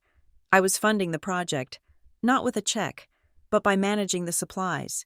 I was donating my expertise and my employee discount to secure the materials. Evan was donating his time. We were standing in the park, looking at the blueprints. "It's a good design." "Hadley," he said. He was a quiet man, with sawdust on his jacket and kind eyes. "It's strong." I looked at the plans. I looked at the open, empty field. We weren't fixing something that was broken. We were building something new, from the ground up. I smiled. "Yes," I said, "it is." Peace was not the absence of noise. It was not the silence I had with my father, or the screaming I had with my mother. It was this. It was the solid, quiet hum of order. It was the sound of a blueprint, a legal document, a new lock. It was the sound of a boundary, properly set and holding fast. The mandatory civil mediation was not held in a grand courtroom. It was in a sterile, fluorescent-lit conference room on the 4th floor of the county courthouse. It smelled like weak coffee and old carpets. It was, by design, a place built to strip the emotion out of conflict, to reduce it to a simple, contractual settlement. I was there with Mariah. We were 10 minutes early. Our files were arranged in a single, thick, 3-ring binder on the table. We were not there to fight. We were there to present the invoice. Janice and Brianna arrived late. They were flanked by a man in a rumpled, off-the-rack suit who looked as exhausted as they did. This was not a high-priced litigator. This was a bottom-dollar public defender or a flat-fee local lawyer, out of his depth. My mother did not look at me. She stared at the wall, her face a pale, puffy mask of self-righteous anger. Brianna just looked terrified, her eyes darting from me, to Mariah, to the stern, tired-looking mediator at the head of the table. My father, Harold, was seated behind them, in the row of chairs reserved for observers, looking small and gray. The mediator, a woman named Ms. Alvarez, cleared her throat. This is a mandatory mediation. The goal here is to find a resolution to the civil complaint. Monroe versus Monroe and Kent. This is not a trial. My findings are not binding, but I will be making a recommendation to the court. I understand the plaintiffs have made a demand. Brianna's lawyer, Mr. Davies, flipped open a thin, disorganized folder. Your Honor, Ms. Alvarez, my clients are here in good faith. This is, as you can see, a deeply personal family matter. It is a $6,020 property damage and fraud claim, Mariah cut in, her voice like ice. The relationship of the parties is irrelevant to the facts. Right, well, Davies stammered. My clients, they want to make this right. They are prepared to offer a full, public apology on all social media platforms, and as a sign of good faith, they will cover half, 50%, of the cleaning bill, which we calculate at $225. Ms. Alvarez looked at Mariah. Mariah didn't even smile. We decline, Mariah said, and we are offended by the offer. It's a waste of the court's time. My client is not here for a social media apology. She is here for full financial restitution and a legally binding, permanent no-contact order. We are prepared to accept nothing less. Full restitution? Davies scoffed. That's outrageous. This was a misunderstanding. A sofa was borrowed. Then let us clarify the facts, Mariah said. She stood up. She opened the binder. Ms. Alvarez, my client, Ms. Hadley Monroe, is the operations manager for Northline Atelier. Her job is logistics and asset management. She has prepared a file. We will not be telling a story. We will simply be reading the index. And she did. It was a massacre. One words. A paid invoice from Northline Atelier for $13,800.45 in Ms. Hadley Monroe's name. 2. Eyewitness testimony and a sworn affidavit from a neighbor, Mr. Greeley, confirming he witnessed Janice Monroe supervise the removal of the new furniture after it was delivered and supervise the delivery of the replacement junk items. 3. A signed authorization from Quick Lift Movers, dated November 10th, in which J. Monroe claims to be the homeowner's mother and holder of the spare key, authorizing the removal of the property. 4. A time-stamped log from the home's security camera showing it was manually disabled, and by a supplemental report from the Riverton Police Forensic Unit, confirming Janice Monroe's fingerprints were the only prints found on the internal disabling switch. Janice, who had been staring at the wall, flinched. Her head snapped toward Mariah. Mariah didn't pause. 5. A digital forensic report from Ms. Monroe's email provider, showing a filter was created on her account by a device traced to Janice Monroe, which secretly forwarded all correspondence related to Arcadia, delivery, and invoice for 3 months prior to the theft. 6. A copy of a forged signature purporting to be Hadley Monroe from the initial delivery receipt and a preliminary report from a court-certified handwriting analyst stating with 99% certainty that the forgery was written by the same hand as the J. Monroe authorization form. Brianna's lawyer looked like he had been struck. He was shuffling his own thin papers, his face pale. 7. A public recorded confession from Janice Monroe, captured by a news blogger, in which she screams, quote, "The plan was to sell that sofa. She owed us." End quote. And finally, Mariah said, her voice dropping, a copy of a Westbridge Bank lien against Janice Monroe for $21,000, filed 3 weeks before the theft. This was not a misunderstanding.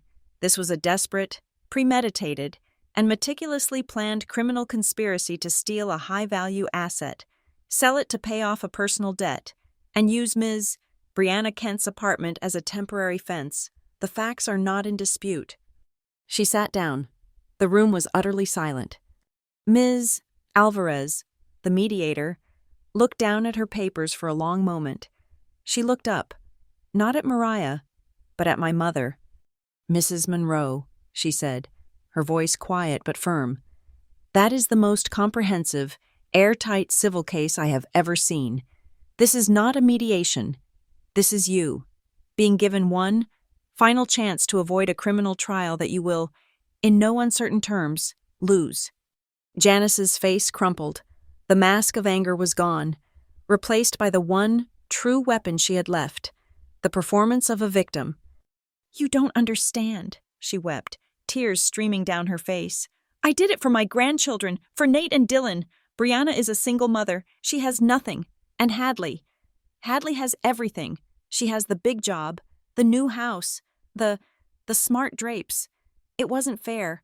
I was just trying to balance the scales. It was for the boys." Ms. Alvarez's face did not soften. "Motive does not negate the act, Mrs. Monroe. In fact, it confirms the financial gain aspect of the criminal complaint. You are not helping your case." The mediator then turned her sharp gaze to my sister. "Ms.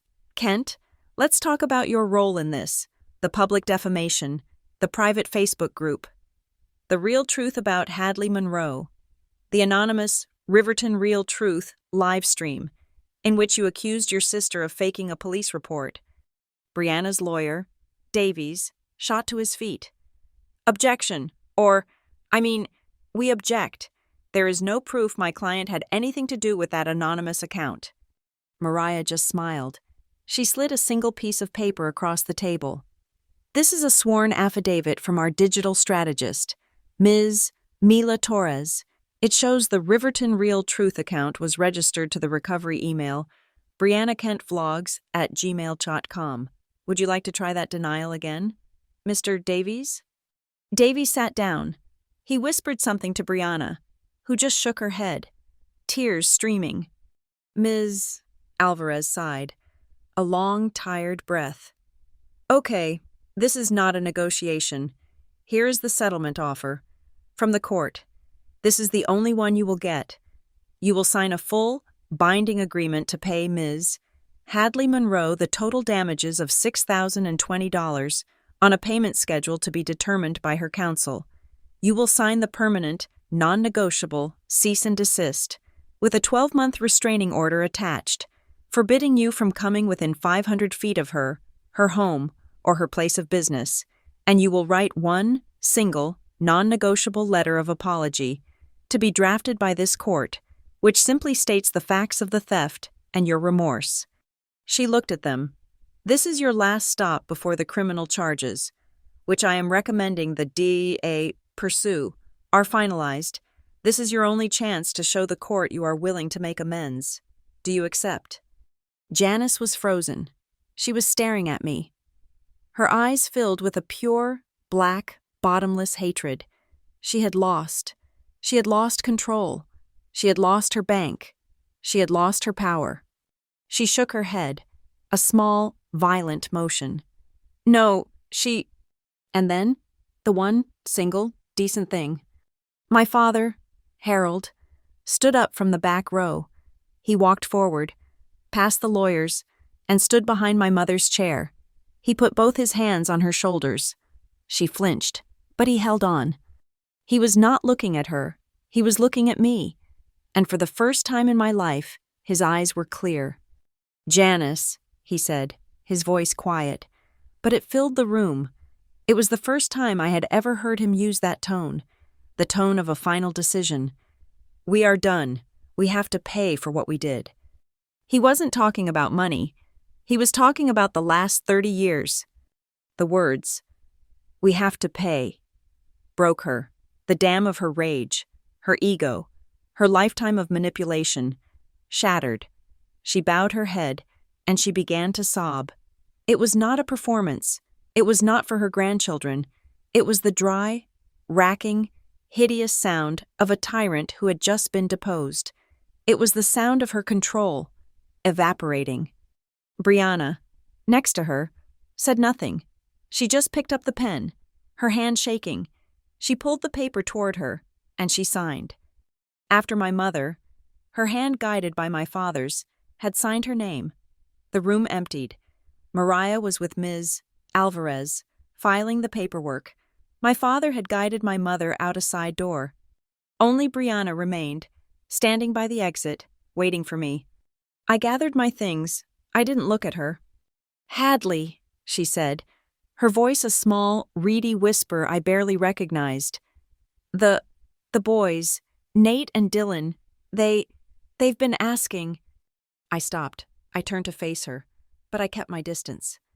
"They're my nephews, Brianna," I said.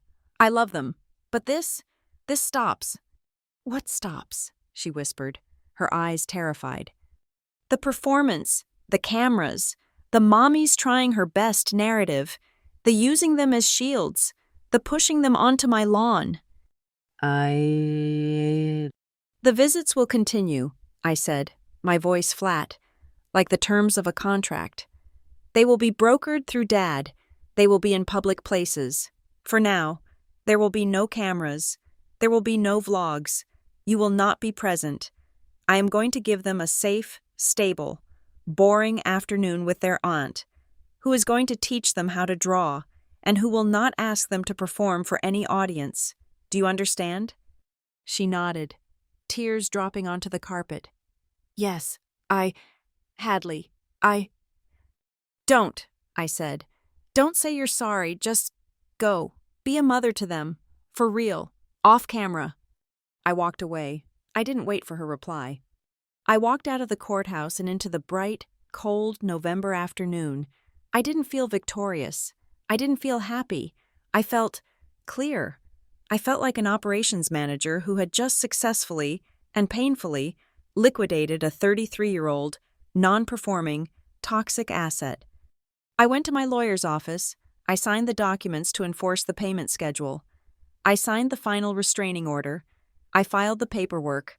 The lesson, the final, binding lesson, was locked in by action.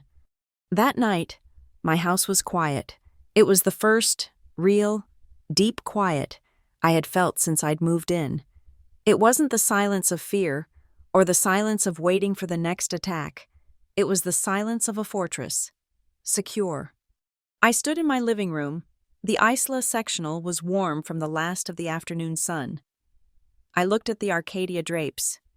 "Arcadia," I said, my voice soft in the stillness. "Closed drapes." With a faint, satisfying whisper, they moved, gliding shut, sealing out the world. I sat on the sofa. I ran my hand along the armrest, over the perfect, skillful repair. My fingers found the one, tiny, hard knot, the scar that I had chosen to keep. I traced it. It was a single, tiny imperfection in a house that was, finally, mine. I smiled, a real slow, private smile. I no longer have to prove I'm a good person in a house defined by someone else. Thank you so much for listening to my story. I'm so curious to know where in the world you're listening from. Please, comment below. Say hello, and let me know your thoughts on this. If this story resonated with you, I'd be so grateful if you'd subscribe to Lila Revenge Stories and like this video. And if you really want to support the channel, please hit that hype button so more people can hear this story.